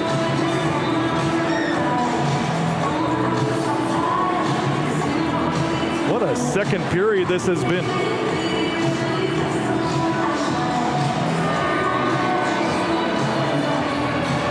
And 2 points in the night for Gensula of Sudbury. And Wolves are getting their way a little bit closer to the shot clock as well in matching Brantford on that side of things. North Bay leading Peterborough by a score of 3-0 now in the second period.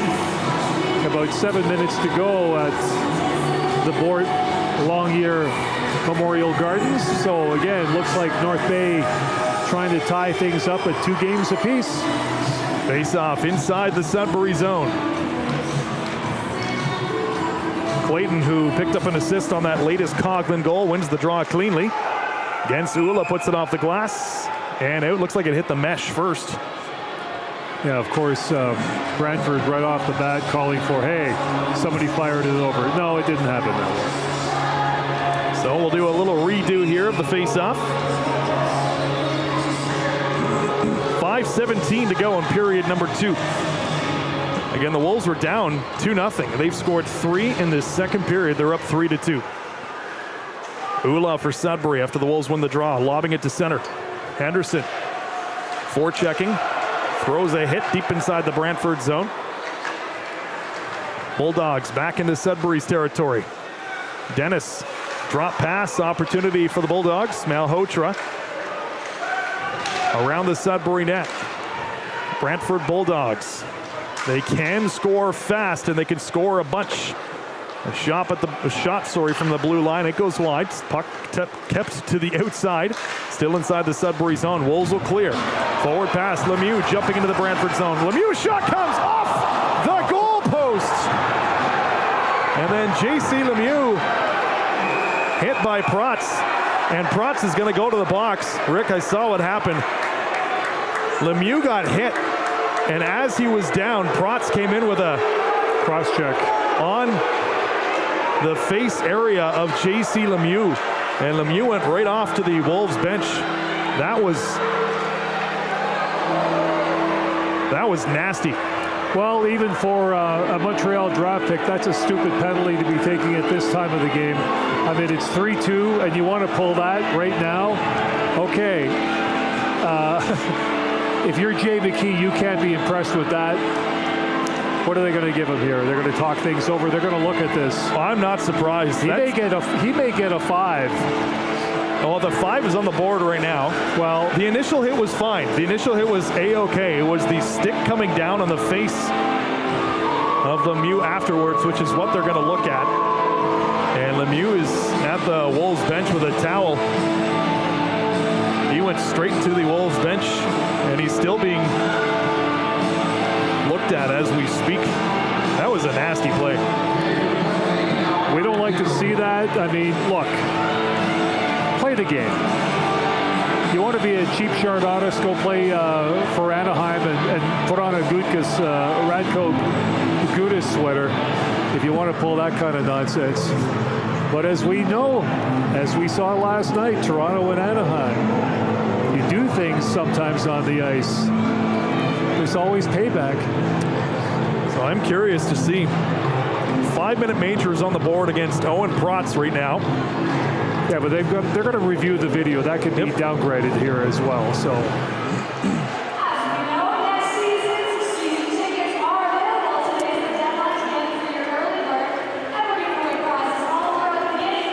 You know, and the thing is, Protz targeting Lemieux like that, Bulldogs know Lemieux's one of the top players. And Lemieux is still standing. He's standing on his own strength. He just skated off to the bench right away. Nobody needs a shot to the head like that. Well, they just showed a replay of it again on the Jumbotron here, the Sudbury Arena. It's kind of a tough angle to see, but... And, you know, they always say, too, hockey's a crazy sport, right? Things happen in the emotion of it. But you also have to be careful with your stick. And I feel like that is the part they're looking at right now. The initial hit was fine. It was what happened after Lemieux went down, which is what I feel like they're probably reviewing now. And this is the big difference in sports when you look at video reviews, like in baseball, ball strikes, plays, or whatever. Have you noticed already after watching the Jays how quickly everything is decided within 15, 20 seconds? Yeah. Now here they're going through every frame, looking through, and you know what? It's imperative that the officials get it right. That's all that matters. Yep. Some fans don't like the length of the delays. It just happens. So they're going to take their time. The tablet is out. They're still having a look at it. The other thing, too, is, you know, they're limited to certain angles, certain replays. It's funny, Owen Protz is actually having because Protz used to play for the Wolves. That's right. So he probably knows Randy Pascal. He's having a little conversation with him kind of through the glass right now.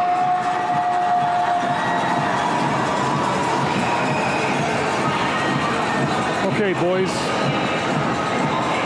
we're almost done here in the second period. We've got to have a consensus shortly. So who knows? It's one of those crazy plays, you know, in the heat of the action, right? Yeah, but Protz knows better than that. He's a veteran. Got to be mindful with the stick. So referees, looks like the tablet's been put away.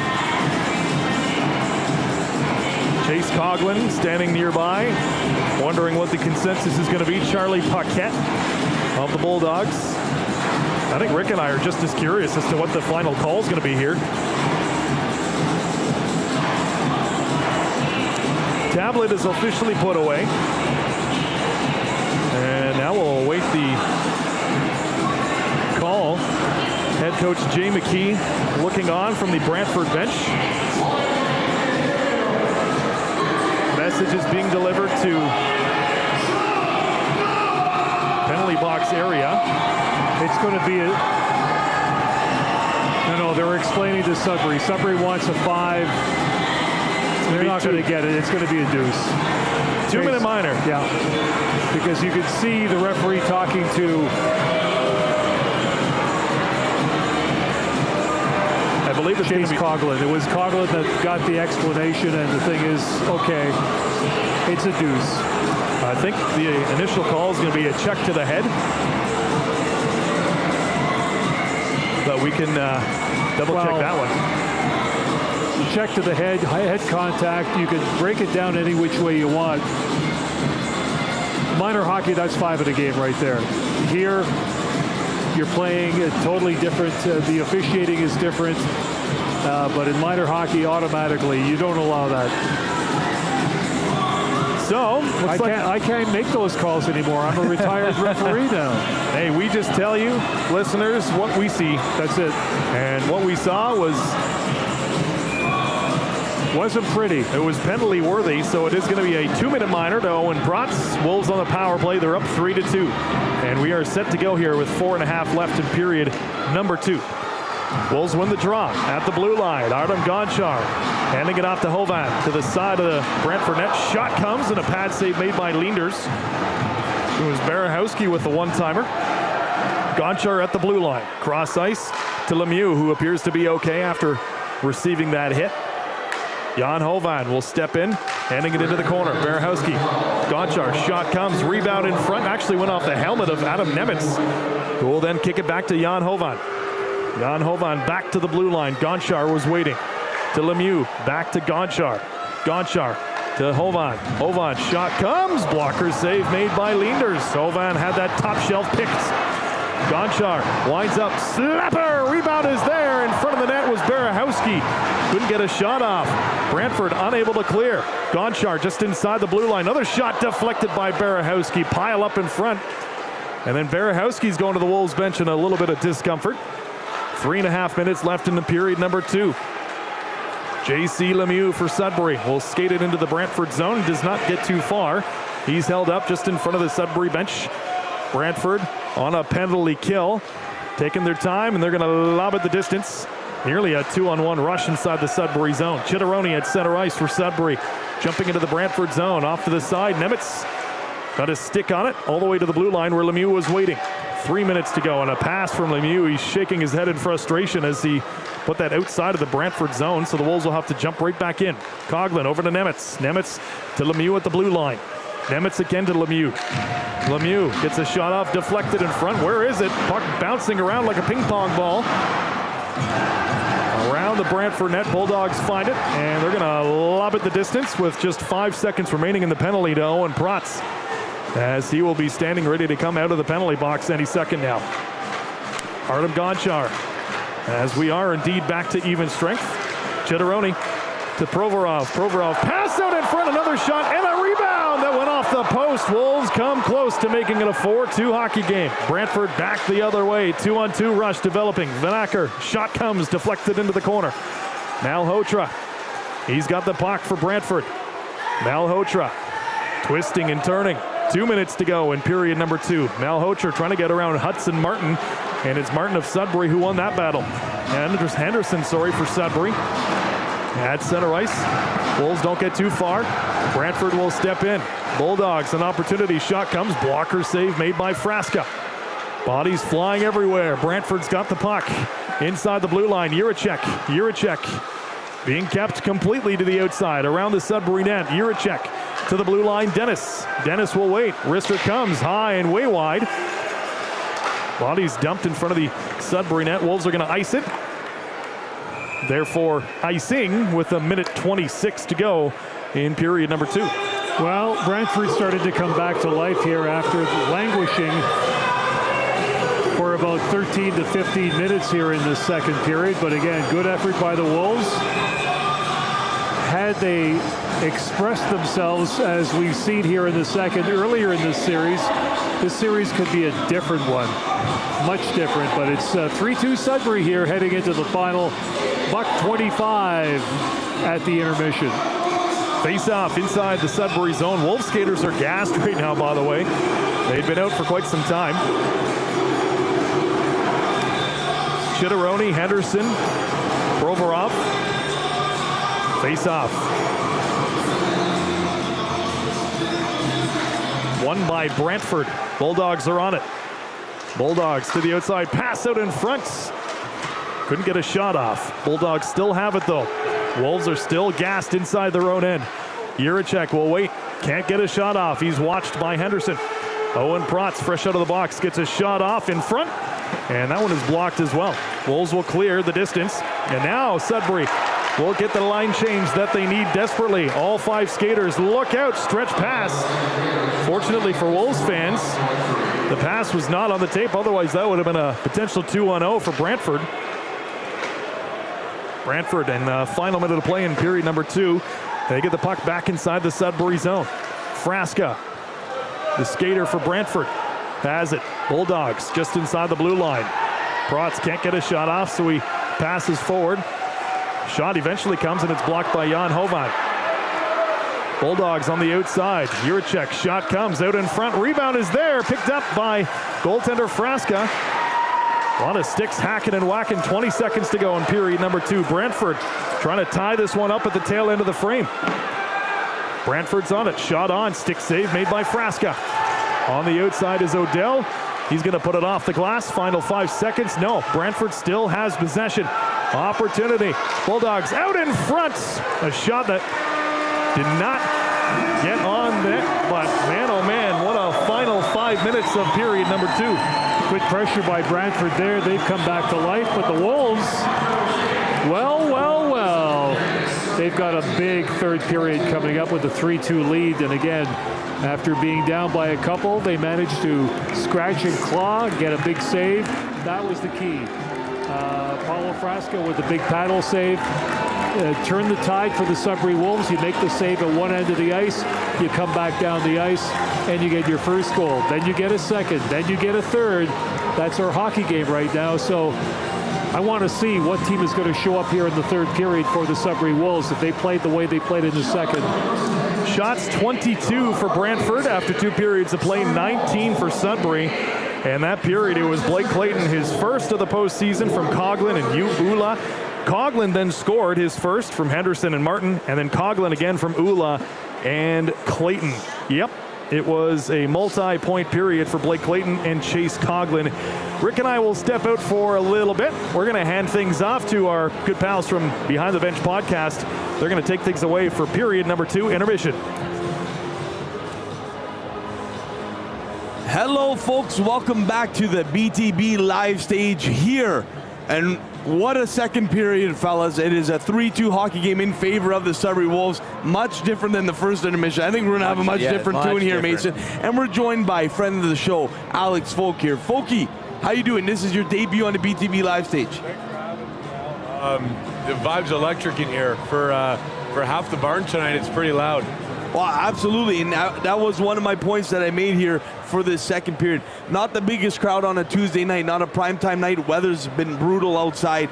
This crowd is loud and into it, and I love it. Thoughts, Mace? No, I agree. We're hearing the Leanders chants coming out from our end right unreal. now. And I think that's exactly what the crowd needs to do, be the extra 7th guy out there, and whatever they can do to help pull this through, because I think there's chinks in the armor. Leanders is looking vulnerable right now. I don't know, he's not as quiet as he was in the first period. I don't know what changed during the second, but shots are getting on net. I would say this is the biggest adversity, that the first adversity I would say Brantford's faced in this series.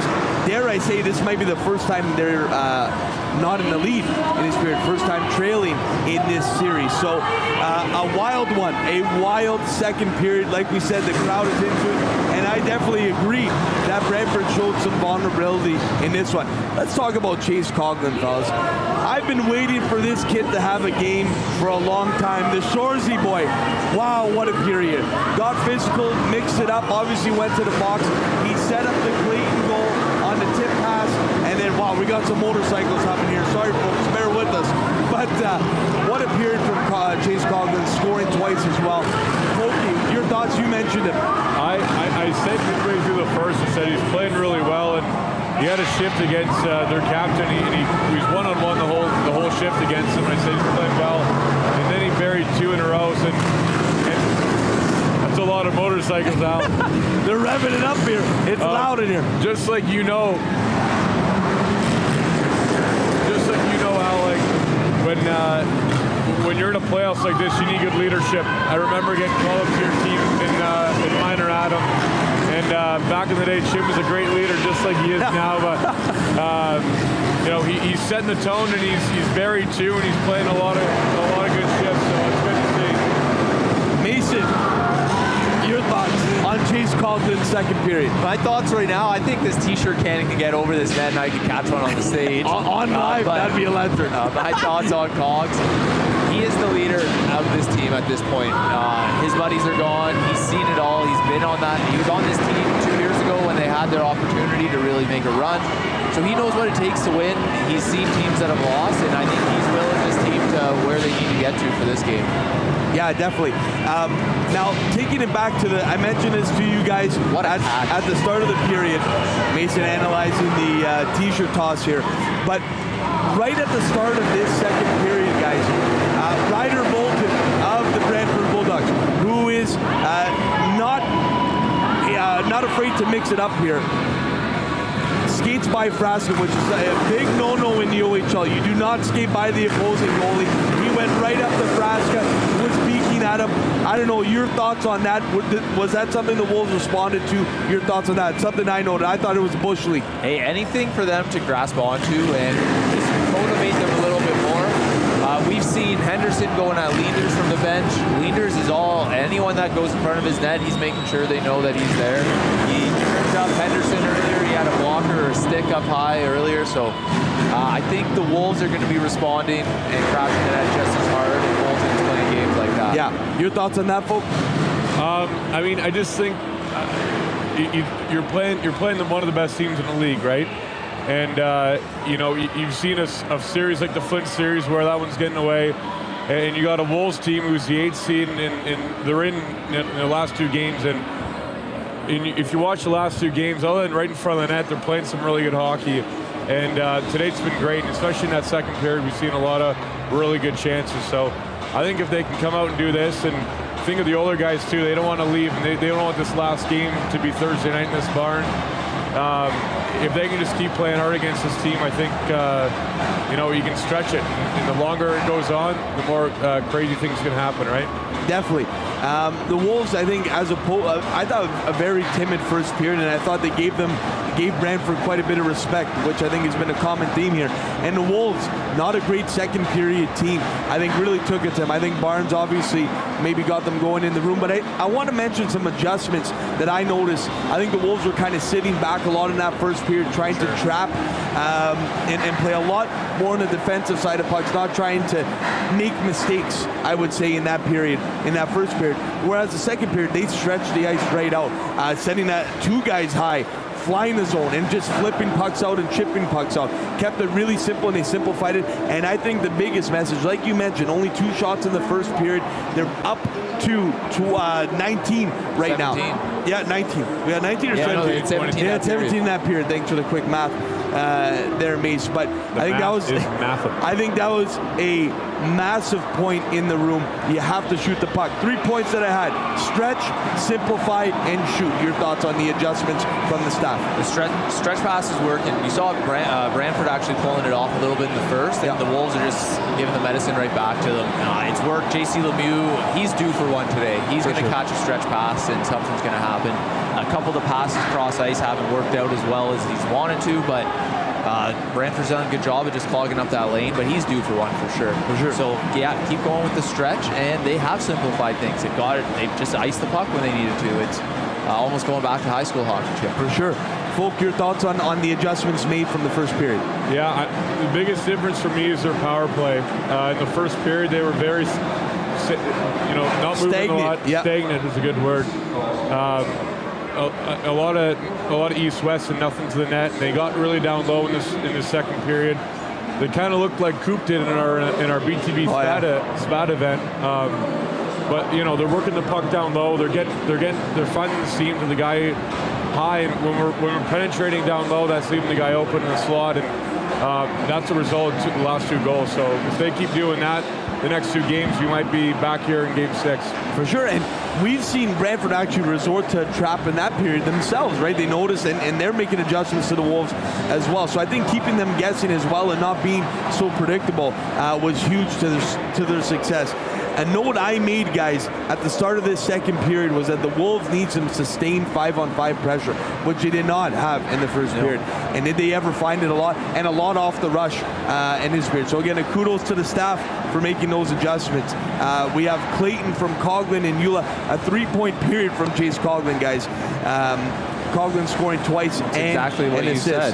Yeah. You need these secondary guys, the top need line. the depth scoring. Yeah, you and need the depth scoring, and it's working. And I think Cog's getting a hottie tonight. Yeah, man, he's been buzzing, and I think, that's his game, is getting physical, getting to the front of the net, playing that north-south hockey. I think that's where Cogs finds his bread and butter. That is his bread and butter. So what a period. I can't talk about it enough. Insane. It is 3-2 here for the Sudbury Wolves. Like I said, Blake Clayton scoring from Coghlan and Eula. Chase Coghlan scoring from Henderson, and Martin and Coghlan scoring from Eula and Clayton in that period. So some guys getting in the mix is great to see, and that line was great. That Henderson, Clayton, Coghlan line, they're humming. They are. They're all over the ice, and they're due, right? They're so fast. They're able to create pressure. Like, it's just a matter of time for them to score here, and it's paying dividends in that second period. No, I agree. And one thing I want to talk about, Jim, is one of our old Wolves, Owen Protz, with the high stick, or I don't even know what was the official call, but the 5-minute review. Do you think there needs to be something around that? So here's my thoughts on that one. So obviously Protz going in hard into the corner with J.C. Lemieux. He actually got a 2-minute minor for roughing there. It was reviewed, and it was reviewed for a long time on a 5-minute major. Maybe if J.C. Lemieux stays down, maybe that adds to it. The severity of it was tough. Like, they're going into the boards hard. My opinion, I didn't see Protz falling. I thought Protz actually went in there for one, which is really, he plays a hard game, but really unlike him to do that. And it looked like Lemieux was gesturing towards the ref that he was bleeding, so I thought it would be a 4 at the very least, but obviously it wasn't the case. So yeah, in that case, while I do think the refs review for 5-minute majors a little too often, I think that one was one that you had to take another look at. I think it just happened so fast. Folk, we had a good angle of it. I wanted your thoughts on that. I'll Kevin be asked you. I thought it was just 2. Yeah. I just think that it was just kind of a fluke play.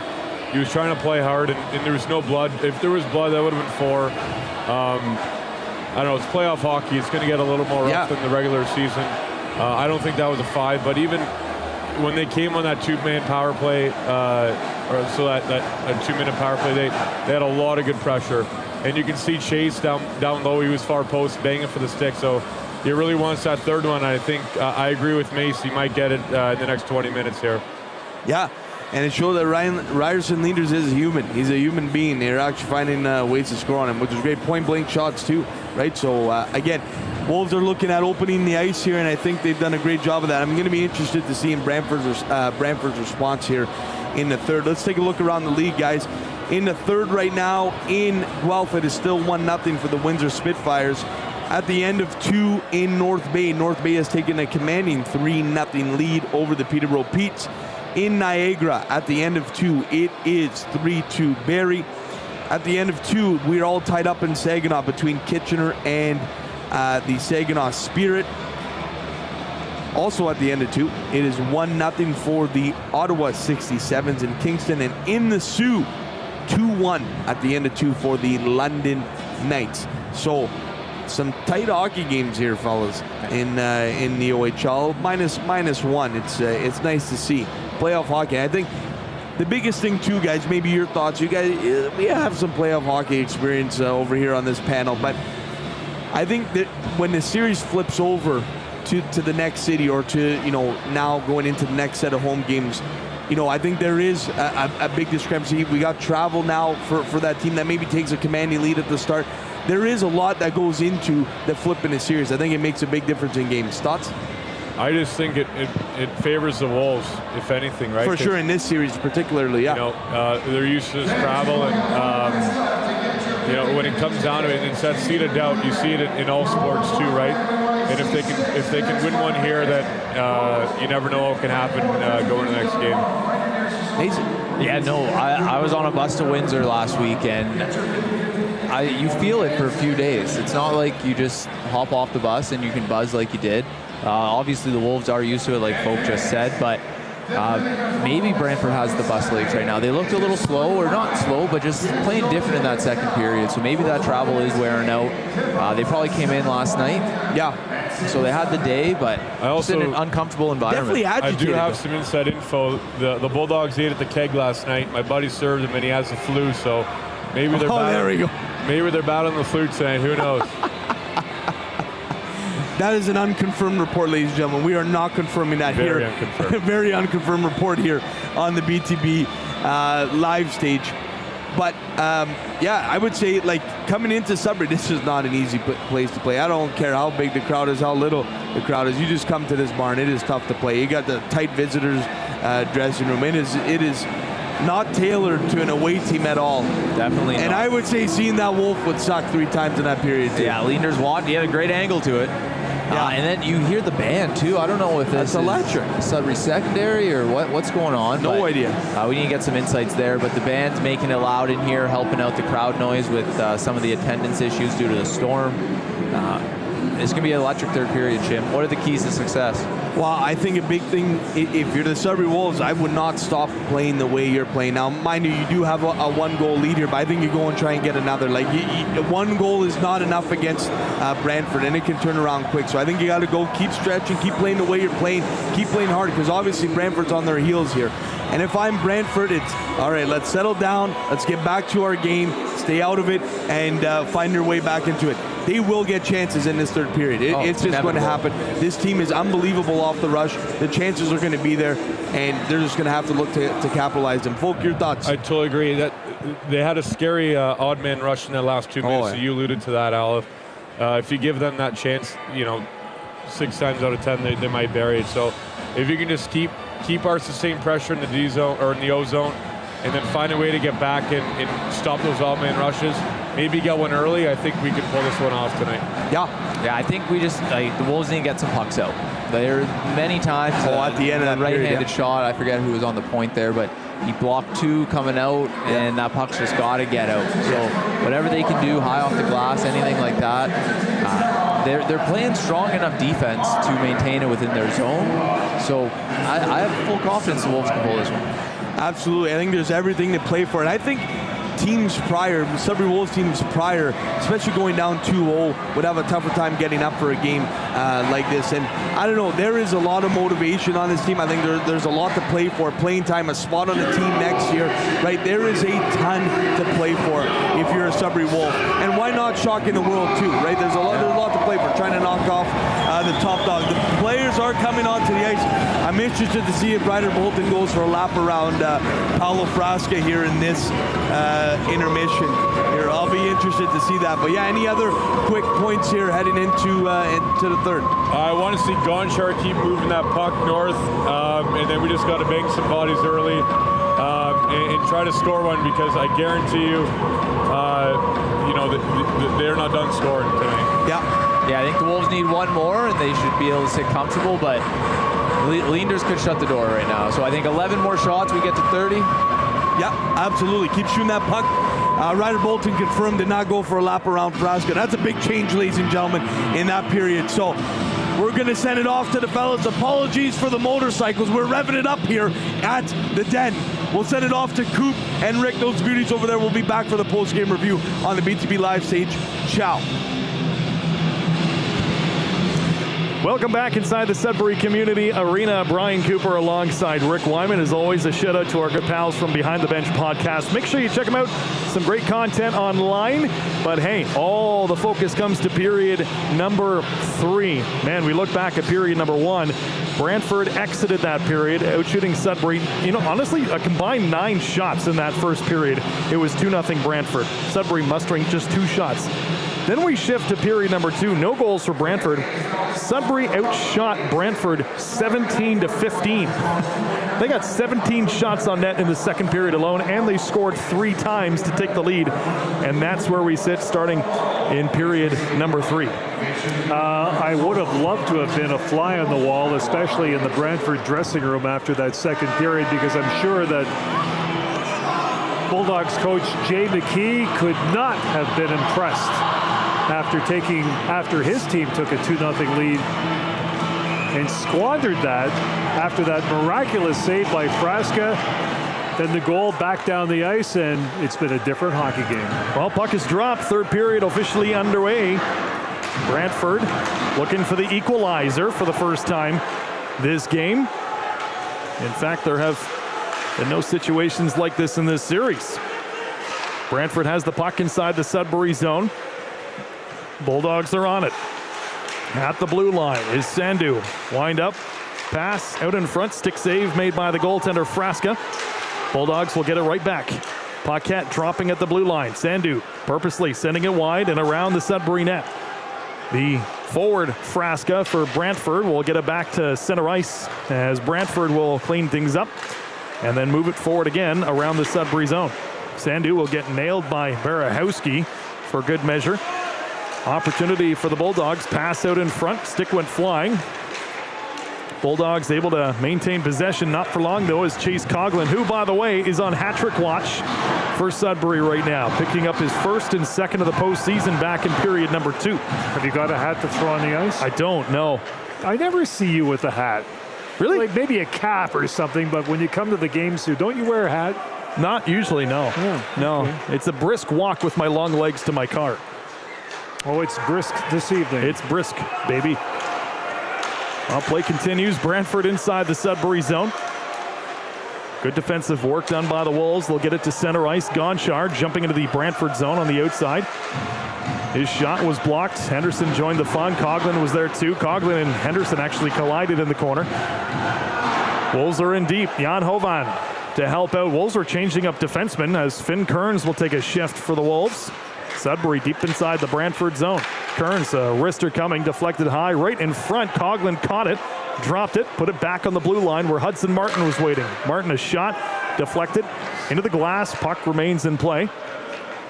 Bulldogs a chance to clear, but good pressure from Jan Hovan, forcing a turnover. Good forechecking from Sudbury early in this third period. They have clearly picked up from where they left off at the end of period number 2. 2 minutes and a bit gone already in period number 3. Again, if you're just joining the broadcast, it is a 3-2 lead for Sudbury. Down by 2 games in this series. Malhotra, look out, getting leveled by Kearns. Gets right back up though. Skates the puck into the Sudbury zone. And then the Bulldogs will sniff down the loose puck. Wolves are on it first. Bulldogs have it. Jiricek, who opened up the scoring back in the first period. A cross-ice pass broken up by the defenseman Hudson Martin for Sudbury. He needs a line change, so off to the bench he goes. They'll get the puck fired in. Wolves around the Brantford net. Drop pass from Dean to Chitteroni. Chitteroni for Sudbury. Back to the blue line. Odell, cross ice. Jens Ula, pass out in front. Rebound was there. Chitteroni couldn't get his stick on it. That was close. Very close. Very close to being a 4-2 hockey game. Brantford dumping the puck inside the Sudbury zone. A little dump and chase action. Wolves will get it to center, led by Dean. Ethan Dean of Sudbury. Wrister comes. Glove save made by the goaltender Ryerson Leanders. Buffalo Sabres prospect, and we'll have a face-off inside the Brantford zone. Yeah, where is he going to be playing with the Sabres? Because after all, we've got a couple of goalies who are playing well and making a big bid to finish first overall in the Eastern Conference. The goaltending has been steady, and you can never have enough good goaltending. It's like pitching in baseball. You need the pitching, you need the goaltending. Face-off inside the Brantford zone. Draw one by Sudbury. Clayton, a shot that comes, and Leanders had to make a shoulder save. Wolves again, opportunity out in front. Henderson and Clayton collided. Look out, Brantford back the other way. A 3-on-2 rush developing. Bulldogs are on it. O'Brien in front. Pass comes. Pad save made by Frasca. He was going the opposite direction. That flexibility was insane. Wolves get it to center ice. Clayton for Sudbury. To Henderson. Puck goes around the Brantford net. Bulldogs will pick it up. Bulldogs to center ice. They'll skate into Sudbury's territory. Bulldogs cycle it around just inside the blue line. And then some good work defensively by Sudbury to keep them on the outside. Bulldogs around the Sudbury net. A bit of a blind pass in front, and Coughlin said thank you very much. Picking up the loose puck. Right to center. And now it's Jiricek who will steal it from Coughlin. Protz chipping it into the Sudbury zone for Brantford. But it's found by Artem Gonchar, the New York Rangers prospect who loves to go for a skate, and this time he does, to center. Gonchar stepping in, nice behind the legs pass. Shot comes from J.C. Lemieux, who was hit heavily back in that second period. Needed some work done. Now out in front, a shot, and he scores! J.C. Lemieux! How is that top shelf treating you tonight? It's a 4-2 hockey game. And it's a good thing there was a referee right there to make the call, because he pointed at Lemieux. That puck went in, hit the mesh, bounced out ever so quickly. 4-2, so this series is going back to Brantford. At this rate, if the Wolves could hold on and win, looking awfully good. And the thing is, this momentum has continued in the third period. So rebound came out in front. Bang. Right in. Lemieux, a shot that went top cheese. Beats Ryerson Leander. And folks, it is a 4-2 hockey game in favor of Sudbury. They were down 2-0 after the first period. And the fans are having a hoot on a Tuesday night. Well, Dario Zulic, the president, owner of the Sudbury Wolves, has to be ecstatic. He predicted earlier on last week, Coop, that the Wolves could win this series. Brantford right back into the Sudbury zone. Bulldogs are on it. They get a shot off, deflected into the mesh, and out of play. So it makes things interesting in this game anyways. And what an effort so far from Sudbury. I mean, if you look beyond the first period anyways, that second period, and I feel like we talked about this in the intermission, it all goes back to the momentum shift was that incredible paddle save from Paulo Frasca. Out of desperation, and after that, the momentum was all in Sudbury's favor. Well, there are turning points in games, and there are turning points, and that was an incredible save that he made just with the paddle, and the momentum shift continues. Well, another save made by Frasca in front. Wolves get it to center ice. Well, we talked about the need for Frasca to steal a game. He's been dialed in so far. Puck back inside the Brantford zone. Bulldogs, though, will move it out. A lot of time to be played in this third period. Bulldogs pass through the Sudbury crease. No shot on net. Bulldogs have it again. Inside the Sudbury zone, and the Wolves will just get it to center. 14:20 to go in period number 3. Dens Ula throwing a hit, steals the puck in the process. Actually, it was more so the Brantford skater just falling. Bulls defenseman will change up, so the puck comes to a steady halt, or a sudden halt, I should say, behind the Wolves net. Now Gonchar will move it forward. Wolves will deflect it into the Brantford zone. Icing not called as Coughlin touched it. There was a touch.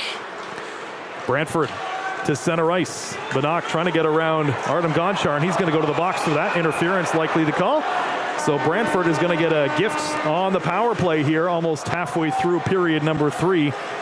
Gonchar just playing his man defensively, but took him down in the process, and that is good enough for a penalty. Well, you say he played his man defensively. He played his man erroneously. I like that word better. Just one of those situations when you play the guy, you've got to be able to get it his way without taking the penalty, and Gonchar getting the gate, so a big chance now for Brantford. And we've seen Brantford bounce back against several teams, and you know what? I still maintain, if the Sudbury Wolves Coop had played the way they do against better teams, if they had played against the middlings and the lower teams in the OHL, they would have had a great season. They've always played well against the better teams in the league. It's almost like they rise to the level of what they have to do to be competitive. Well, fans have been loving what they've seen. Face off inside the Sudbury zone. Wolves killing off a penalty now. And Wolves will clear it to center. Artem Gonchar in the box for interference. Brantford back into the Sudbury zone, and Henderson killing off the penalty. Had a chance to clear, had a stick lifted, so Brantford set up on the power play. And then a good read from Henderson again. Little redemption for himself perhaps, goes off his skate and back into the Brantford zone. Bulldogs will deflect the puck inside Wolves territory. Dens Ula off the glass. Henderson, another chance. Gets it to the blue line. Not out. Brantford set up on the power play now. Bulldogs are on it. Back to the blue line. Jiricek couldn't shoot. Opportunity to the side of the Sudbury net. Bulldogs moving it around cleanly. A lot of passes up close. Shot comes and they score. And it's Jiricek who opened up the scoring back in the first period. A power play marker. And just like that, we've got a 1-goal hockey game. Again, a loose puck, and Jiricek, Coop, he just manages to launch that puck just like a rocket. And again, unreal Frasca, shot. not a chance on that one. Just too quick. Too hot to handle. What a shot, though, from Jiricek.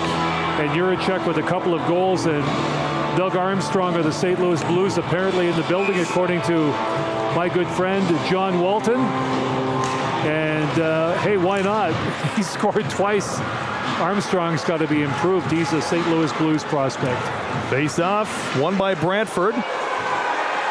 Puck inside the Sudbury zone, and Odell is down right now. Looked like he may have taken a high stick. He's in some discomfort. I'm not entirely sure. The fans are booing. Odell is down.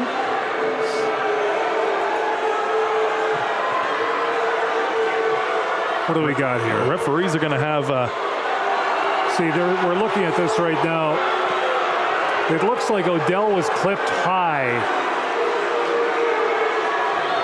So the Boo Birds Maybe it wasn't the stick. I don't know. There was a collision in along the boards. Was it his face off the glass, perhaps? So I don't know if you can hear it on our microphones. Fans are making their voices heard. Odell is going off to the dressing room. Be great to see if we could see that one again. It's one of those situations, but Odell will be attended to by the staff. And what have we got here? So nobody in the penalty box right now. From what we saw, it looked like a collision between the Brantford skater and Odell.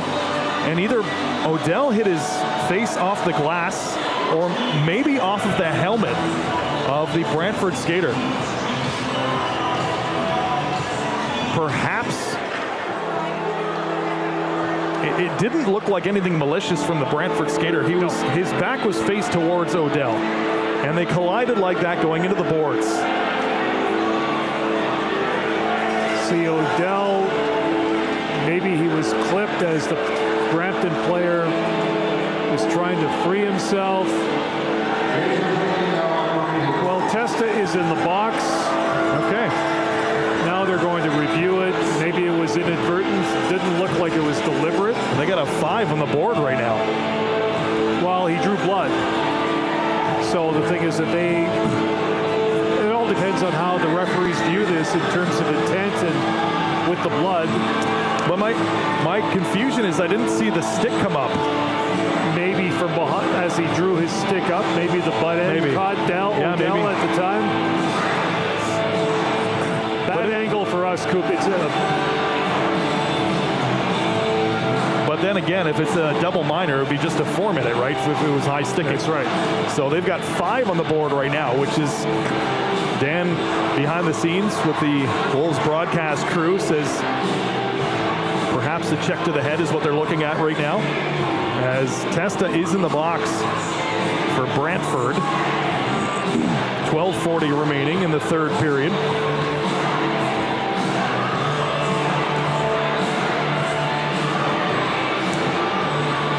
Fans are still having a good time on a Tuesday night, though, here at the Sudbury Arena. Okay, let's check some scores. I know last check it was 3-0 North Bay over Peterborough. Montreal leading Tampa by a score of 2-1 in the third. Mr. Saturday Night, Cole Caulfield, number 47 on the year. Don't see Nick Lardis scoring for Chicago. Remember the one game he scored 4 times against Sudbury in this very building? Wow, that was quite the performance. Let's see what else is going on. They just put there's a Brantford fan in the building, and they just put his jersey on the scoreboard, or on the Jumbotron. Fans in unison started booing.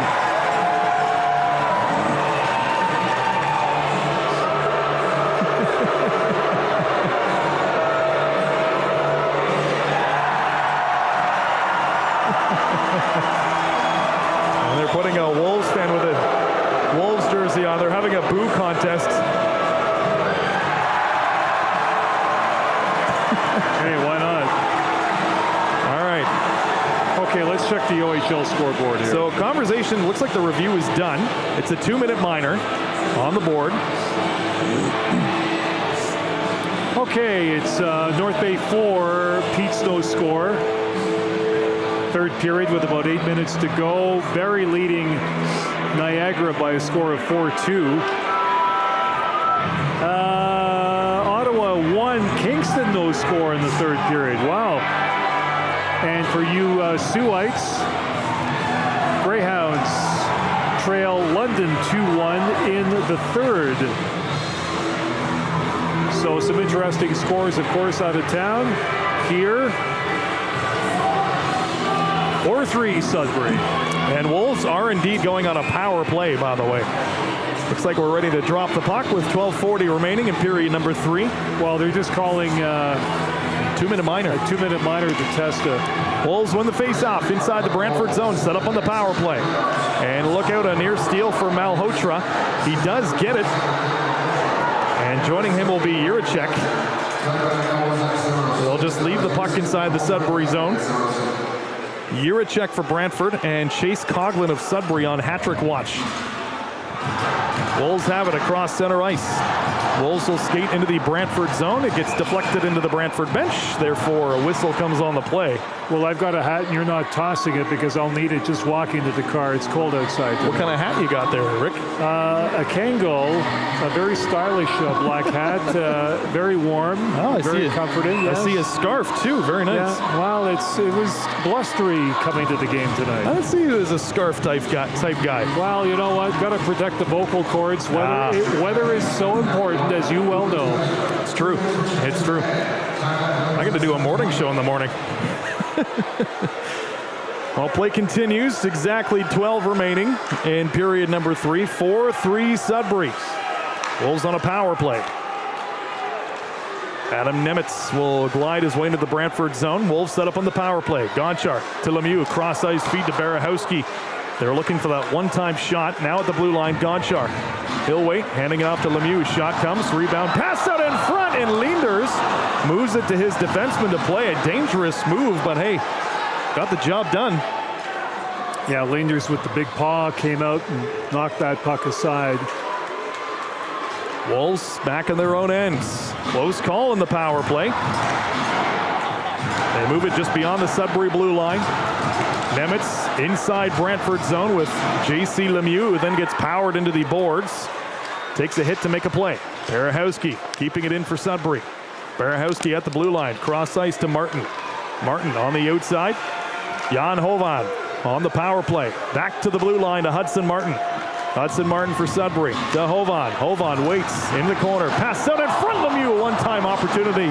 Fanned on it. And then Brantford an easy chance to clear. That'll do it for the power play. Burst of speed comes Dennis. A shot high into the glass. And comes all the way back to center. Play controlled by Brantford. Approaching the halfway mark of period number 3. Testa fresh out of the box. Hands it back to Zach Sandu. Brantford slows it down to a stop and behind their own net. Now they'll move it forward. Bulldogs taking it across center. Jumping into the Sudbury zone. Bulldogs will get set up off the boards. Just needing one to tie things up. Puck comes dangerously out in front, steered aside by the stick of goaltender Paulo Frasca. Puck will come into the Brantford zone. Chased down by Chase Coughlin of Sudbury. Chase is on the chase. Wolves inside their own end, and Brantford's going to change up their defenseman. Wolves will slow it down. They'll also change their D-men. Gensula for Sudbury, a couple points on the night. 2 assists back in period number 2.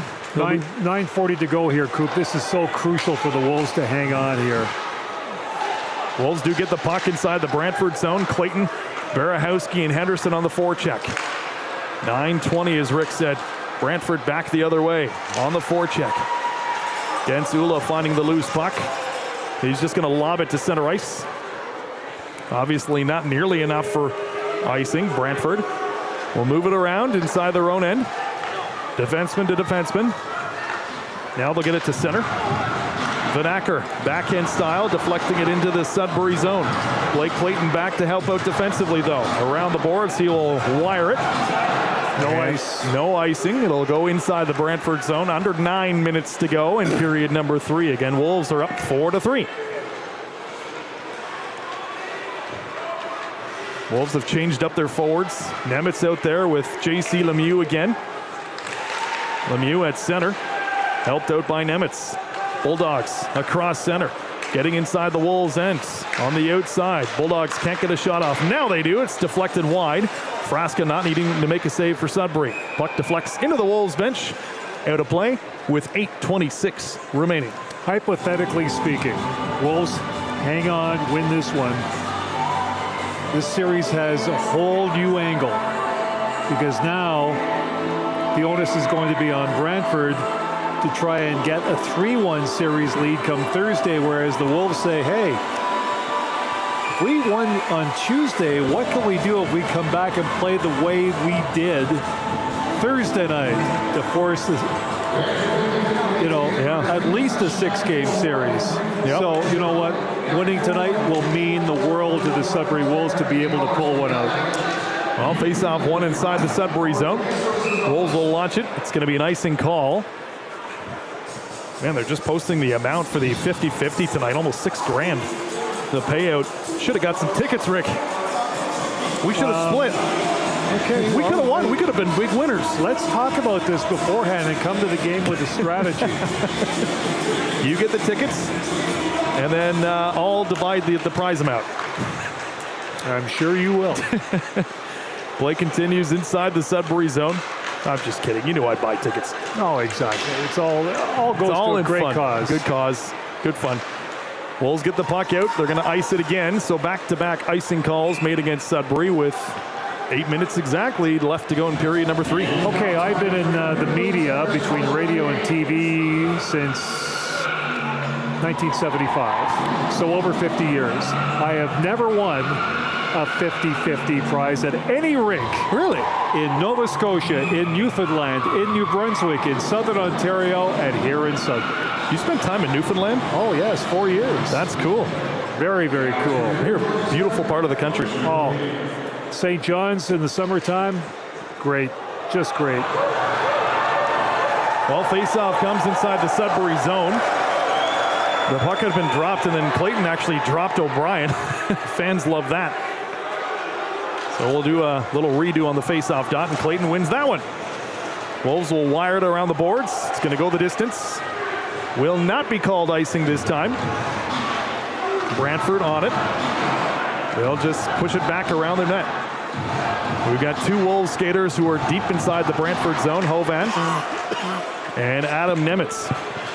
Brantford will lob it to center ice, eventually into the Sudbury zone, and that will be an icing call, but faceoff comes back inside the Brantford zone now with 7:35 remaining. Newfoundland, Nova Scotia, New Brunswick. New Brunswick. Oh, I have been to New Brunswick a few times. My brother-in-law lives up there. Beautiful, beautiful part of the country. I've lived in 5 provinces. Wow.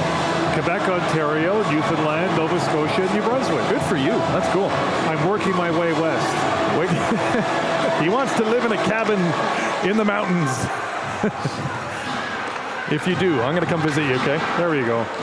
Play continues at the Sudbury Community Arena. Brantford inside the Sudbury zone. Pass out in front comes, and oh boy, that one may have just rung off the iron. Brantford came awfully close to tying things up.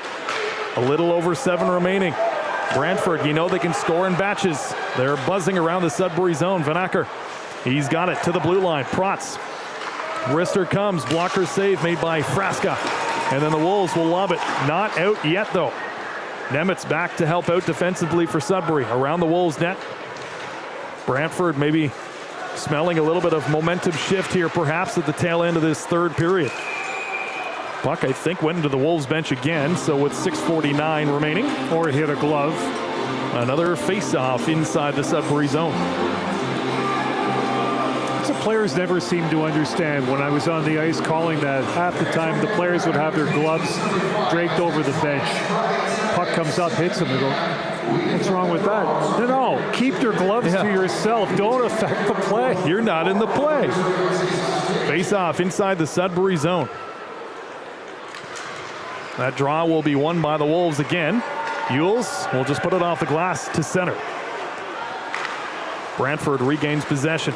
They push it to center ice, lobbing it into the Sudbury zone.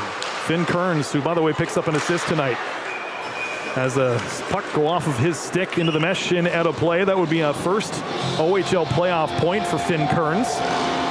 Big, gritty defenseman for the Sudbury Wolves.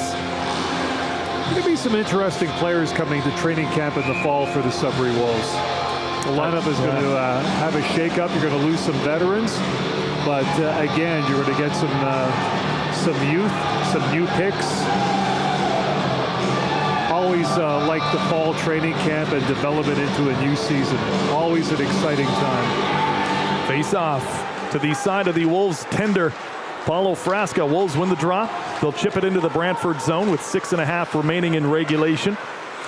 Brantford will move it out to center ice. Sandu leads the charge.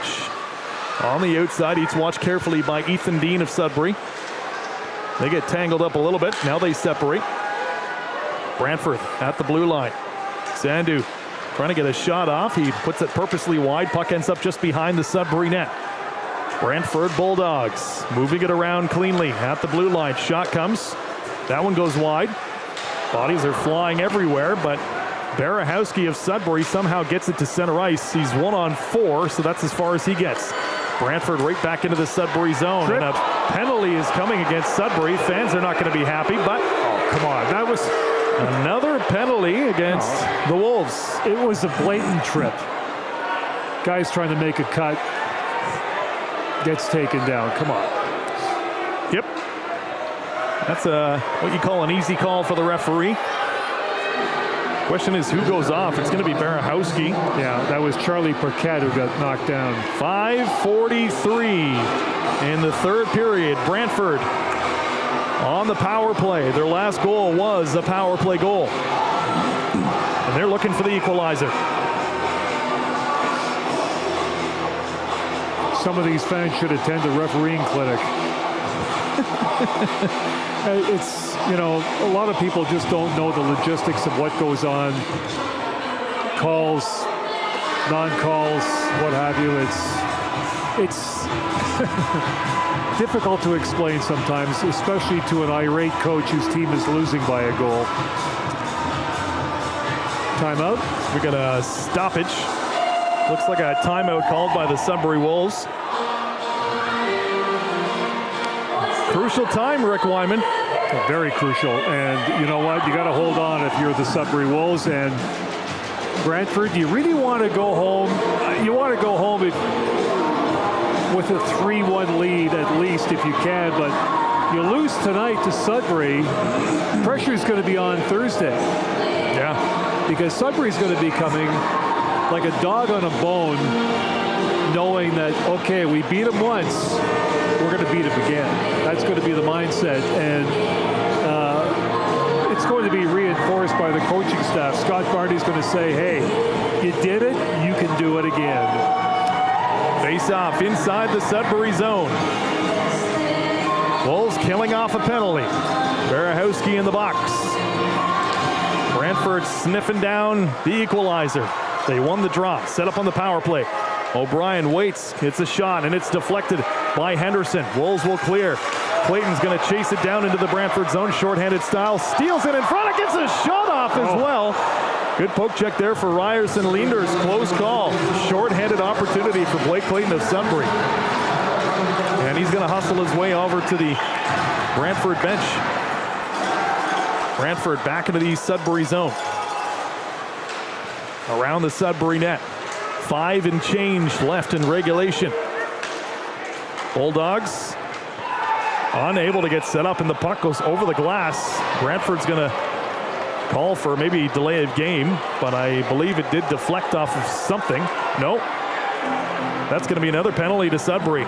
Oops. So here comes a 5-on-3 as Gens Ula off to the box. They just showed the replay of the Blake Clayton opportunity, but there we go. Gens Ula, puck over the glass, delay of game. So tense moments inside the Sudbury Community Arena now. 5-on-3 power play. Ula's mindset at the time, boy, I better do something with this puck. It just happened to go over the glass.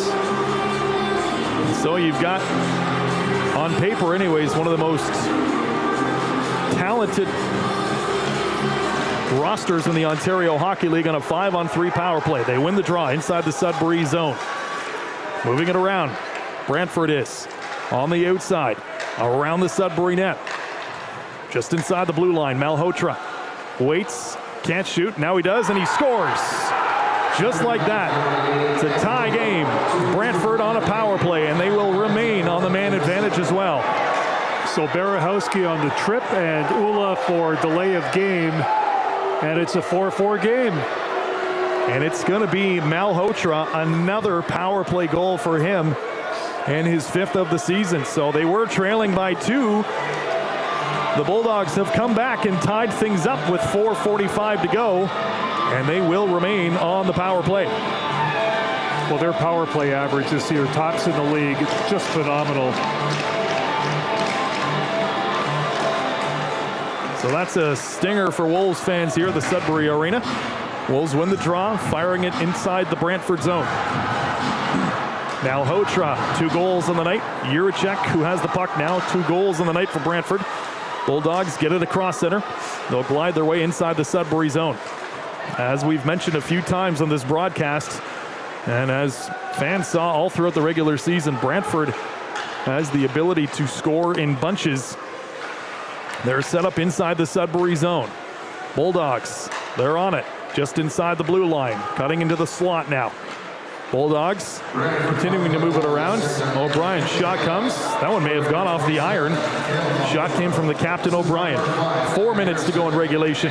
Brantford still inside the Sudbury zone. Shot to the side of the net. Pass comes. Rebound picked up by Juracek of Brantford. 3:50 to remaining. Good looking power play again for Brantford. Bulldogs are moving it around cleanly. Shot comes. Good block for Gavin Ewells. Puck still on the outside. Brantford has it. Moving it around. Juracek. Back to the blue line. Brantford continues to move it on the outside. Pass out in front. Juracek couldn't get a shot off. Here's another one. Shot comes. Pad save. Rebound. And in the back of the net. The Brantford Bulldogs on the power play have taken the lead. Paulo Frasca, he had the initial save, yes, and the puck was stopped in the blue paint. Oh, tough break for the Sudbury Wolves. But again, this Brantford power play is lethal. You know that, Coop. We've watched this team all season long. You know, amazing power play stats, and the thing is that delay of game penalty, 5-on-3, then a 5-on-4, a couple of power play goals. This is tough. This is tough for the Wolves. It's a stinger with 3:20 remaining. Still some time left. And you feel for the goaltender, Paulo Frasca, as he's done everything tonight. And that was a 5-on-3 power play. Back-to-back power play goals for the Brantford Bulldogs. Well, one guy came out, it started off 5-on-3. You get the tying goal, then you get the winning goal with Ula still in the box. That's tough. That's a tough break. Wolves inside the Brantford zone with 2:45 remaining in regulation. Wolves are on it at the blue line. Gonchar winds up, gets a slapper off, and it goes wide. Hudson Martin for Sudbury will just barely keep it in. On the outside, Jan Hovan. 2.5 minutes remaining. Paulo Frasca looking to the Wolves bench. As you can imagine, they're going to get the extra skater out as soon as they possibly can, but Brantford will lob it to center. Back inside the Sudbury zone.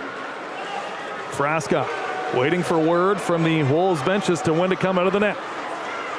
Wolves at center. They'll lob it inside the Brantford zone. Wolves don't have full possession yet, so Frasca's still in the net. Bulldogs will put it off the boards and out. 2 minutes left in regulation. Couple stinger goals tonight against the Sudbury Wolves, and the fans here have certainly felt it. Van Acker, by the way, the goal scorer lately for the Bulldogs. And here they come on a 2-on-1 rush. Inside the Sudbury zone, pass comes out in front. Frasca making the save. And then the Wolves will pull it in behind their own net. Gavin Ewells moving it forward for Sudbury. No, now he reverses and goes right back around the Sudbury net. 1.5 minutes. And now what becomes a enemy of the Wolves is the clock. Gavin Ewells at center. A shot that goes right into the glove of Ryerson Leenders. He wants to play it. He doesn't want to face off inside the Brantford zone. Bulldogs will get it to center. Wolves will find the loose puck. Bulldogs twisting and turning, getting it to center again. Now a steal for Sudbury's Gens Ula. Ula, backhand shot, rebound in front. Nemitz had a stick on it, but it bounced wide. Final minute of play in regulation tonight at the Sudbury Community Arena. J.C. Lemieux over to Ula. Ula shot on. Rebound in front. Oh, that was the chance. And an excellent pad save for Ryerson Leader. Another one, and they score! Oh, my goodness. This one's not over yet. The Wolves have tied things up. Oh, my word. Oh, boy. Get the energy drink.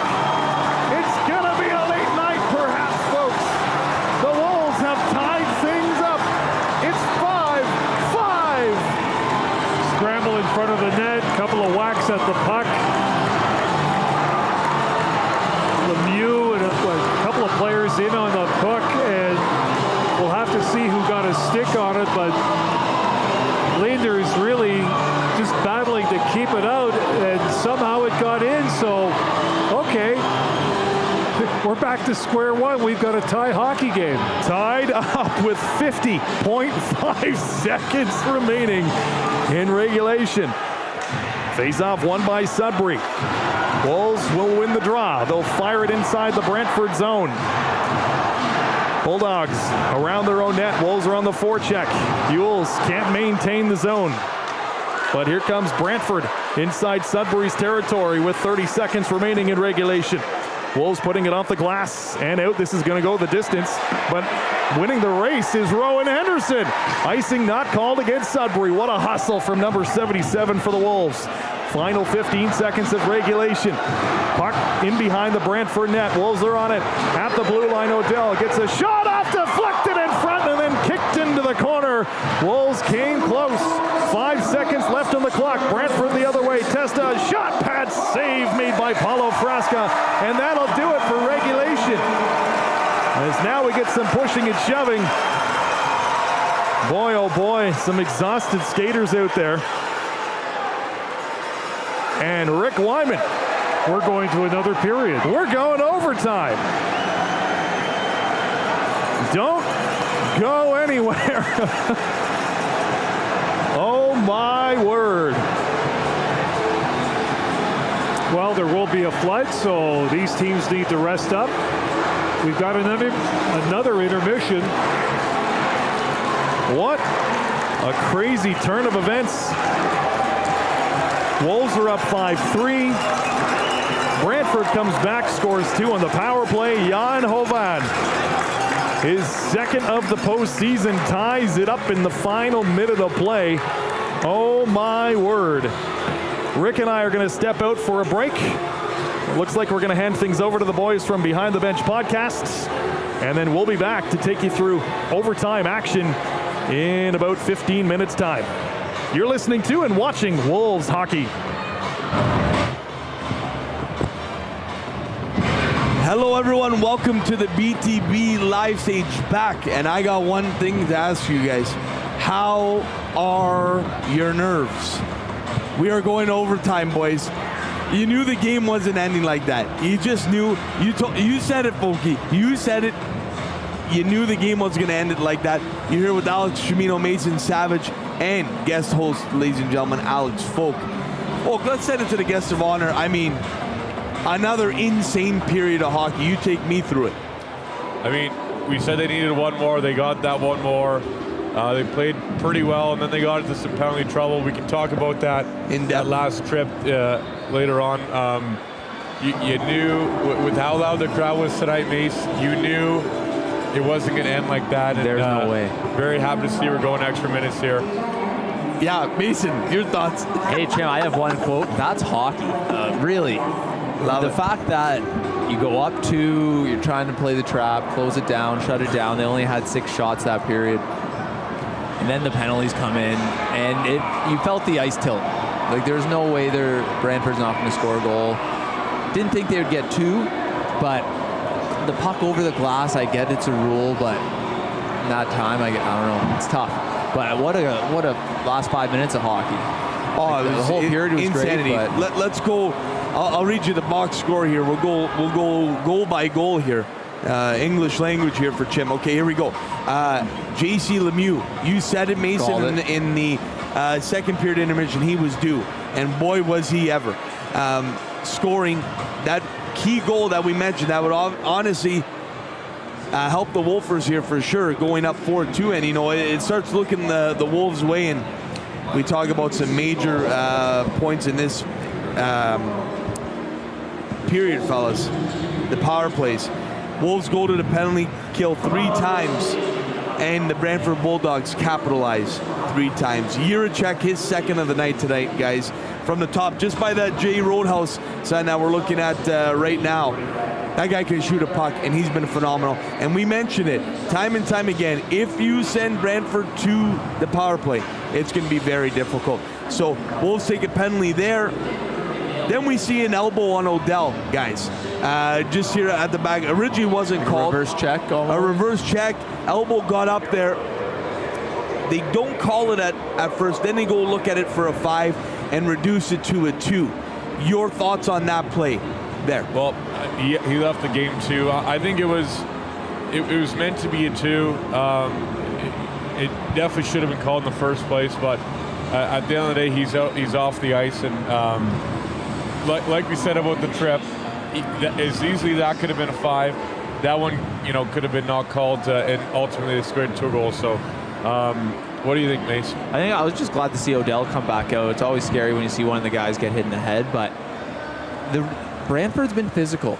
Sudbury, I don't know what the hits are. I don't know if you can see that, but Sudbury doesn't seem to be playing the physical game as hard as Brantford, and Brantford just seems a little bit bigger and stronger, and they're throwing these reverse hits. The Wolves not looking scared, but they're being strategic going into the corners, but they're still mixing it up. I don't think they're scared at all.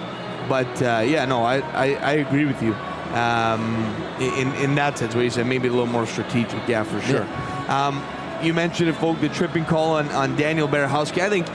I don't know. I don't like to be hard on the refs. It's hard. It's a bang-bang play, and you know what? Probably you look back, you watch a replay, it probably is a penalty, but it's such a key moment in the game where a lot has been let go already, and they make that call. And I think what really added insult to injury was, like you mentioned, Gentula setting the puck over the boards over, and we look at each other, 5-on-3, Brantford, it's in the back of the net. It's like St. Charles. Was it ever? Caleb Malhotra ripped that one again from that same spot at the top of the diamond, or whatever you want to call it. Jay's Roadhouse getting some good publicity off no this. Kidding. No especially kidding. Coming down on our end. Yeah, definitely. So I guess, fellas, your thoughts on those key moments there, the Wolves going down on 5-on-3, and again, 3 power play goals from Brantford. So your thoughts there? I guess it's pretty clear cut. Don't go to the box. Yeah, you can't take penalties like that. And again, you just can't give the ref an opportunity to make the call. Yeah. Because at the end of the day, it is technically a trip. Right. Like you said, it's a key moment of the game, but you just can't give the refs an opportunity to not put the game in their hands, but to make a call that's going to impact the game. So, Folky, your thoughts? I don't want to speak much on the call. Could have went either way.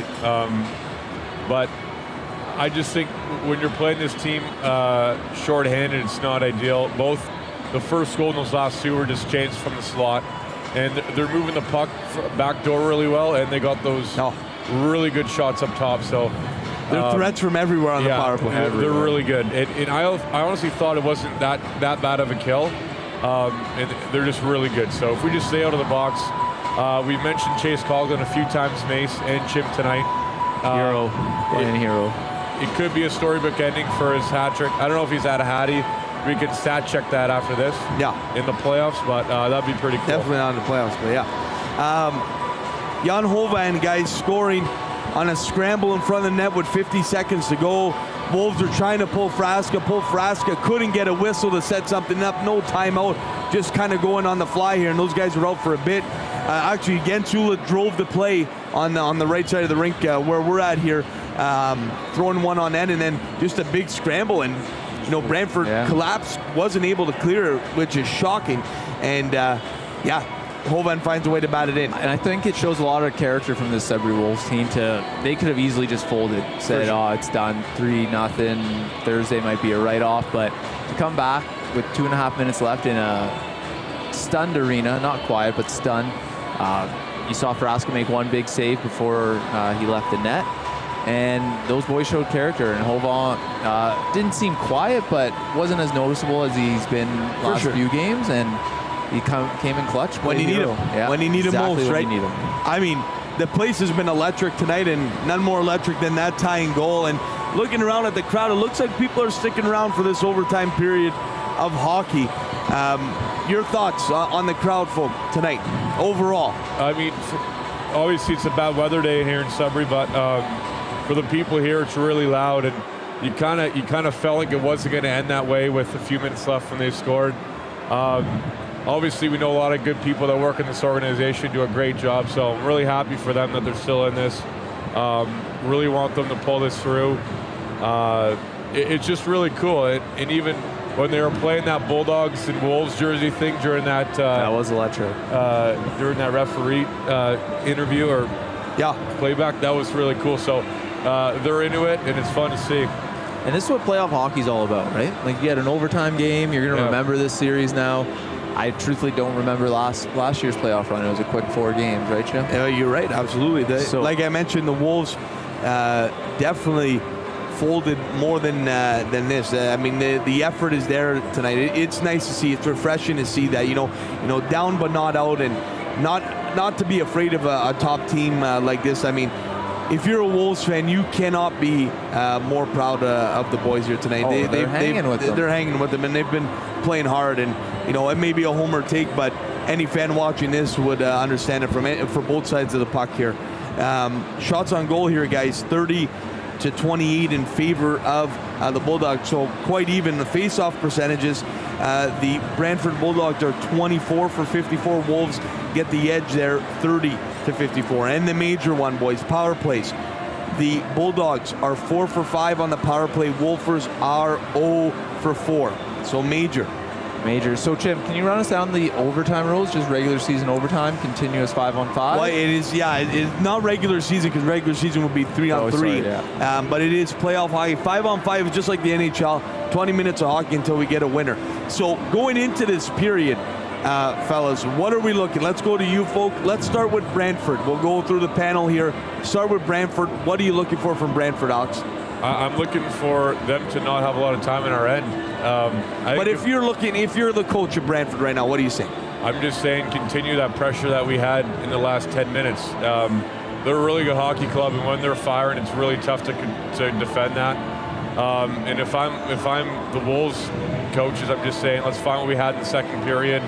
Let's not take penalties in the center of the ice, and let's just play hard. The longer this goes, the more it benefits us. So that's what I'm telling both teams. Yeah, I think from the Wolves' perspective, everything's just got to get on net. You don't need a pretty goal right now. You just get something like that last 30 seconds goal. And for Brantford, if you can find that F3 in the high slot, just that Jay's Roadhouse has been hot. There's a logo right at the top of the circles, right above where the ringnet line would be. It's not as good as Don's, but it's pretty good still. Yeah. Never been. Never been to Jay's Roadhouse. There you go. Anything else to add? Yeah, no, from Brantford, just if you can get any shots from that high slot, they seem to be going over the blocker right now. So Malholtra's been hot. Yurchek's been hot. Definitely. I had a question for you boys. Who's your winner? Yeah, winners. Well, I'll go, you know what, because I know folks are going to say Chase Coughlin. Give me Blake Clayton. I'm feeling it. He's humming tonight. Give me Blake Clayton. He almost had a great little half break there. I'll go Blake Clayton tonight. I don't know why. I'm feeling it. And from Brantford, give me Yurchek for the hat trick. I would take Malhotra for the hat trick. Yep. He's got 2. But I think the Wolves are pulling this one off, and I think it's going to be their guy, JC Lemieux. Okay. With a great selling. Who's their captain? O'Dean? O'Brien. I got him for the winner if it's Brantford. And then I'll do Chase or Lemieux for a second. There you go. Okay, I like it. You still got a little bit of time here. We're going to take a look. Yeah, if you score the overtime winner, game 3, are you going full out Selly? Well, you're not chucking your mids, but yeah, you're going nuts for sure. Well, if you're Brantford, are you just taking care of business, walking off the ice? No, Brantford will be, if they score, they'll be fired up. It's been an emotional game now. There will be, either way, there's going to be some type of look towards the opposing bench. Not even close. Absolutely. Yeah. There's been a lot of rough stuff tonight without a fight, so the tensions are pretty high, so I'd expect a pretty big sally from either squad. Yeah. And one more thing, Mitchim. Goalies are going to be switching ends again, so interesting. Keep an eye out for your buddy. Yeah, Bolton. We'll see if Bolton goes for a quick lap. Quickly around the league, Windsor's going to go up 3-0 in this series, fellas. They win 2-1 over Brantford. We got a tied series between the Petes and North Bay. North Bay winning 4-0. Barrie wins 5-2 over Niagara. A good response. Another game in OT tonight, fellas. Kitchener and Saginaw. They are just starting OT. Ottawa takes care of business. 4-1 over Kingston. And another game, 3 games in OT around the league today, fellas. London and the Sioux going to OT right now. So we got a lot of extra hockey. If you're a paying member of Flow Hockey, you're going to absolutely love it. And if you're listening to hear it on a DenCast on YouTube, you're going to love it even more, listening especially to Coop and Rick there. As the refs are about to take the ice, they've been busy. It's not an easy job. And honestly, they've done quite a good job with the game. You know, you got to call the game the way you see. You know, it's been a fair game for sure. But Wolves are looking maybe to capitalize on a power play chance here. My points: if you're Brantford, take care of business. Go about your business the way you've always been doing it, and try to get it done early. I think if I'm Brantford, I'm trying to get it done early and get out of here. If I'm Sudbury, you need a hot start. You need a good start, and you need to stay out of the box. It's as simple as that.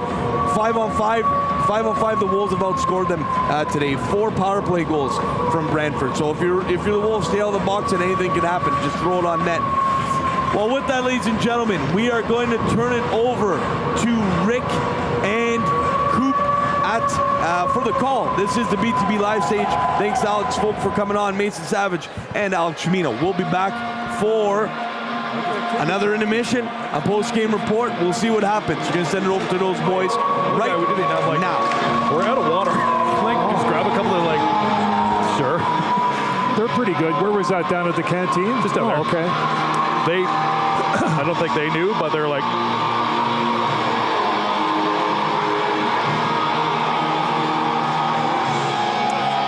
welcome back inside the Sudbury Community Arena. Brian Cooper alongside Rick Wyman. In case you caught that little bit of our conversation, we were just saying about how parched our voices were, because yes, we're excited for overtime hockey here, and we're excited because A, we got a bottle of water, which is really good, but B, overtime hockey in the Ontario Hockey League postseason.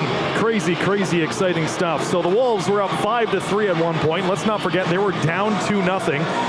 After the second period, they were up 3-2. They went up 5-3. Then Brantford on a power play, they score back-to-back power play goals. And then with 50 seconds left, the Wolves, out of desperation, tie things up. An unassisted goal from Jan Hovan. So here we go. Is it going to be Brantford going up 3-0? Or is it the Wolves making this a 1-game series? And there's also overtime in Sault Ste. Marie. London and the Sioux Greyhounds tied at 2. So there you go. It's an overtime night in the Ontario Hockey League. Puck inside the Brantford zone. Wolves have it. Wolves, maybe the first opportunity. Gonchar gets a shot off, blocked in front by Jiricek, who will then lob it to center ice all the way into the Sudbury zone. Full 20 minutes is how the overtime period shapes up. And it's 5-on-5, not 4-on-4 or 3-on-3. That's right. Brantford inside the Sudbury zone. Shot that goes high and wide, but still inside the Sudbury zone. Bulldogs from the blue line. Shot deflected, and it goes wide again. In fact, it comes all the way back inside the Brantford zone.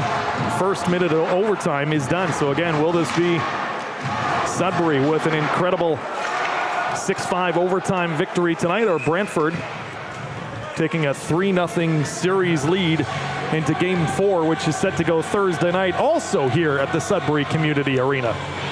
I haven't had, at least we haven't broadcast an OHL playoff game. It's been years. It's been years. But hey, I'm down with the overtime. There's no better moment in hockey than overtime. It's exciting times, especially when it's 5-on-5 as well, right? Regular season, you get 3-on-3. Playoffs, 5-on-5. May the best team win. Face off inside the Sudbury zone. Wolves do clear. Coughlin will chase it down. He's got the loose puck. Coughlin will drop. Waits into the corner. Pass right through the blue paint of the Brantford crease. Gens Ula will join the rush. Puck kept deep inside the Brantford zone. Glad to have you hanging out with us on the broadcast tonight. You know, people are tuning in from their homes, postponing bedtimes, wanting to find out the final score of this one here tonight at the Sudbury Community Arena. Puck will come to center ice. Brantford moving it around, controlling it. Malhotra, who's on hat-trick watch tonight, actually tripped over the red line and now gave it over. Blake Clayton for Sudbury, jumping in, gets a wrister off. Pad save made by Ryerson Leenders. Wolves will keep the puck in, but now it's taken over by Brantford. Bulldogs will move it to center ice. Jumping into the Sudbury zone. Bulldogs not able to get a shot off, steered away by the stick of goaltender Frasca. Wolves will skate out of their zone, led by Gonchar. Gonchar for Sudbury. He'll wait. Slowing it down, a shot purposely wide. And now the Bulldogs will come right back the other way, a 2-on-2 rush. Look out, 2-on-1 as Brantford inside. Shot comes and Frasca makes the save. He makes that, scary look behind him. Where's the puck? Where is the puck? Referee blows the whistle and Frasca gets an ovation from the fans. Well, he dropped to both knees and he's looking towards his right in that face-off circle. Shots taken, he drops down and smothers that puck, no rebound. So again, we're still tied at 5. Keep a close eye on that Sioux game. North Bay, by the way, won by a score of 4-0. Face off inside the Sudbury zone. Overtime between Brantford and the Wolves. Battle of the Dogs. That draw is won by Sudbury. And then Henderson will just lob it to center for Sudbury.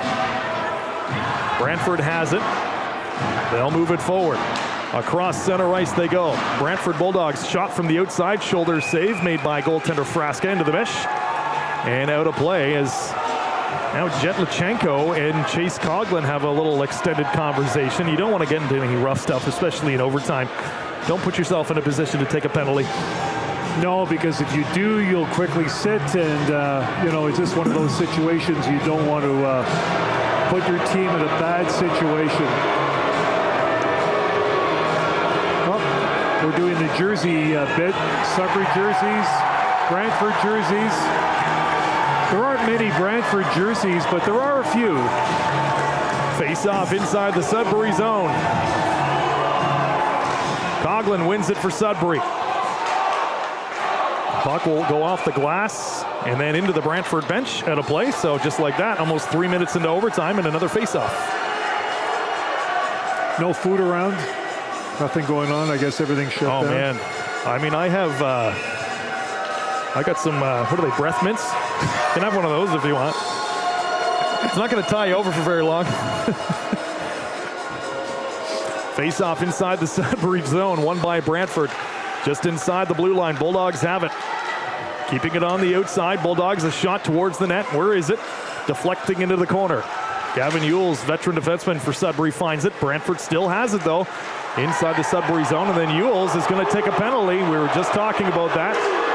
And so the Wolves are going to be penalized here in overtime as Ewells is going to argue his case, but as you pointed out, you're not going to win the argument. I want to say it's going to be high sticking. Either way, the Boo Birds are going to make themselves known here in overtime. I'd like to see the day that a referee changes his decision. I don't think I'll ever live long enough to see that day, because once the call is made, we're looking at the replay. And so it was interference. Maybe it was just a collision. Either way, it's a Brantford power play, and they've been extremely dangerous on that front all night long. Face off inside the Sudbury zone, won by the Wolves. Against Ula will put it off the boards into the Brantford zone. First step for Sudbury as they won that face off in their own end. Bulldogs will now skate it out of their own zone. O'Brien, the captain. Forward pass. Here comes Brantford into Sudbury's territory. Shot comes, rebound, and they score just like that. Brantford Bulldogs have won this one on the power play. 6-5. Initial save was made by Paulo Frasca. And then the rebound goes top Cheddar. Brantford Bulldogs. That was just like the tying goal that Sudbury scored. Brantford crashing the net, managed to get a loose puck, stick on it, and we're not seeing the replay, of course. It's a 3-0 series lead now for the Bulldogs after a 6-5 win in overtime, but a power play goal. A couple of good power play markers in the third period to tie things up. And lo and behold, power play goal in overtime to seal the deal for Brantford. Just under 4 minutes into overtime. It's a tough way. I mean, overtime's never fun for any team on the losing end, obviously. And this is a tough loss for Sudbury. It is a tough one. They came back. They tied it up, and they're still saluting the fans faithful here at the Sudbury Community Arena. And honestly, I mean, beyond this goal, this was a thrilling game to watch. I was running into a bunch of fans in the intermission who said, this is one of the wildest games I've seen all season. First period was left a lot to be desired. I'm kind of wondering, two teams in playoff contention, what are they doing? But no, the second, third periods, and okay, we saw a few rushes here in the overtime, but Coop, man, if the Wolves had managed to hold on to that lead earlier, who knows? But anyways, that's not the story. Power play goals have proved to be the decisive factor in this game after the Wolves tied things up at 5, and Brantford, with their power play ability, they did it once again. So 6-5 in overtime. Marek Vanacker is the overtime hero for the Bulldogs. Absolutely a heartbreaker here tonight at the Sudbury Community Arena. A quick wrap back at the first period. It was a 2-0 lead for Brantford. Wolves did score 3 in the second. Brantford did not plot a single goal in the second. Third period was just crazy. Combined 5 goals. And as you just heard, a 6-5 overtime win for Brantford as they take a grapple hold in this series 3-2 as they win it in overtime. So Rick and I will step out. We will be back on Thursday night for game number 4 here at the Sudbury Community Arena. Highly recommend you get tickets for that one. GreaterSudbury.ca/tickets. If the Wolves showed anything tonight, they showed that they can hang with, pun intended, the big dogs, because they did so tonight. So get your tickets for game 4 on Thursday evening. Rick and I will step out, and to wrap up the broadcast, we're going to go to our pals from Behind the Bench podcast. Over to you guys. What's going on, everybody? Welcome back to the BTB Live Stage post-game report. An absolute heartbreaker. An absolute heartbreaker here tonight, folks. Brantford wins it quick in overtime on another power play goal, 6-5.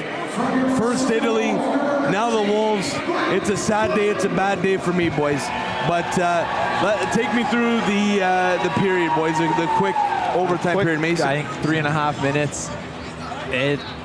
I guess you have to make a call when you see someone's head snap back like that, but I'm gonna disagree with you. Okay. I think to make a roughing call like that after what's happened in this game, to have the game end like that where the team's been and listen, the Wolves had many chances to win this game. They let a 2-goal lead slip. They sent Brantford to the power play quite a bit. But that call in specific, in overtime, I don't know how you make that call. In my opinion, I don't mean to be rude to the referees. It's a bang play, and I get it, but we're in overtime here. It's going to take a lot for me to blow the whistle. And it's a tough way to see that. Brantford goes 5 for 6 on the power play and wins this game. Like that is the keys to the game. And keys to the playoffs is taking advantage of power plays. Wolves were 0 for 4 today. But to me, it still doesn't discount. I just don't know how you make that call in overtime. And I hate to be harsh, but that's just my immediate thoughts. Alex? No, I totally agree. And we almost outshot them, too. You can see, like, they played pretty well. Like, aside from that, from the was it 4 for 4 on the kill today? For the kill? Sorry, for Brantford? On the power play. Brantford was 4 for 4 on the penalty kill, yeah. They were 5 for 6 on the power play. Yeah, like, that's just too much. Like, at a certain point, you got to stop that, but you also got to, it's another penalty that you're taking in the middle of the ice, like we talked about after that last intermission, which is tough. And you see Bardsey kept his cool, and everyone in the building, though, kind of was frustrated with that. Heartbreaking way to end it. That's all you got to say. It's a tough one. It's a tough one sitting here with the fellas. Obviously, we're invested here in the Wolves. We're into it, but yeah, it's tough. You guys, sorry, I did cut you off. I was just going to say, overall, just a great hockey game. It was a fun one to be at. Come out Thursday, but I was going to ask you, Chim, keys to coming back in this series now, down 3-0. Well, listen, 2-1 is a different story than 3-0. I think you just got to put your best foot forward and try to put your best effort once again. I don't know how you match. I mean, he played so well today. I've never seen a team deserve to win more, and just, when you have a team that deep and you go to the penalty box that much, that's just what happens. But I haven't seen a team deserve to win one and lose like that in a long time. Well, maybe actually Canada in the Olympics, but nonetheless, World Series. Yeah, World Series too. It's just it's been a tough year. One for Italy, everything. It's BTB, it's been World BTB Series. at the SPAD tournament. It's been a tough year here. But going back to what you asked, Mason, I think you got to dust the work boots off, and you got to come with your best effort on Game 4 night on Thursday. And I hope the crowd shows up. I think these guys put on a show tonight, and I think they worked hard. And if it was a team that folded and it was a 5-0 hockey game or a 5-2 hockey game, I totally understand the crowd not coming to watch on Thursday. But the effort that was put out there tonight, they're invested in Sudbury and this team, and they want to win. I don't know how you don't come and watch and support this team on Thursday night. Honestly, it's such a fun time being here watching this game, and it's fun when the crowd gets into it. You gotta love when especially being from Sudbury, right? When you come to the barn and it's packed on a Friday, there's nothing like it. So I think on Thursday it's going to be a lot busier crowd. They played really well. If they can kind of play a little more sound 5-on-5 and keep playing the same way they did with that intensity all the way in the second period, they're going to have success and maybe even get back here for Game 6. Yeah. And when you're driving around Sudbury and you see, the boards up across the street, the new rinks coming, it's going to be cool. We only have so many hockey games and playoff games left in this barn. So You got to come live it up. So Thursday night. Yeah, I wouldn't even say, play more sound 5-on-5. I thought they're great 5-on-5. I think you just got to play more hockey 5-on-5, right? You spend five power plays, 5 penalty kills. Sorry, it's going to be difficult to win. Nonetheless, that call is going to haunt me, though. I'll be honest with you. I'm going to have a hard time sleeping tonight. But credit to Brantford. They capitalized on it. They stayed in the game. You could fold that 4-2 and say, "Hey, listen, we'll get them back at home." But they wanted to end this one here, and they did. So credit to Brantford. They're a solid hockey team. I mean, a great Really hockey good club. team. Any parting thoughts here, Alex? I just feel bad for Mace. He had a goal to be in bed by 10 o'clock tonight. And not only did the Wolves lose, but he missed his bedtime. Fun hockey. There's nowhere else you want to be. And if you're out on Thursday night, get yourself downtown and watch some good hockey. It'll be a good game. Mason? Long weekend. Come out to the Wolves game on Thursday, and we got more motorized vehicles going out on the ice here. It's our cue to leave. So Yeah. all I'm saying, if you're in town Thursday, you should be here. It'll be a great game. Yeah, totally agree. Last thing I think I'll mention is, just piggybacking off you guys, the Wolfers have definitely put their best foot forward. They're battling for the city. They're trying to show up here and put a good show on, and I think they absolutely did. It was an amazing hockey game, and I think we got to reciprocate that and pack it up here on Thursday for these players that have been working so hard. And that's going to do it here from the BTB live stage. The Wolves dropped this one in a heartbreaker, 6-5 in overtime to the Brantford Bulldogs. They're now down 3-0 in this series. We're back at home Thursday night, 7:05 puck drop. Get your tickets, pack the barn, and we'll see you then. Ciao.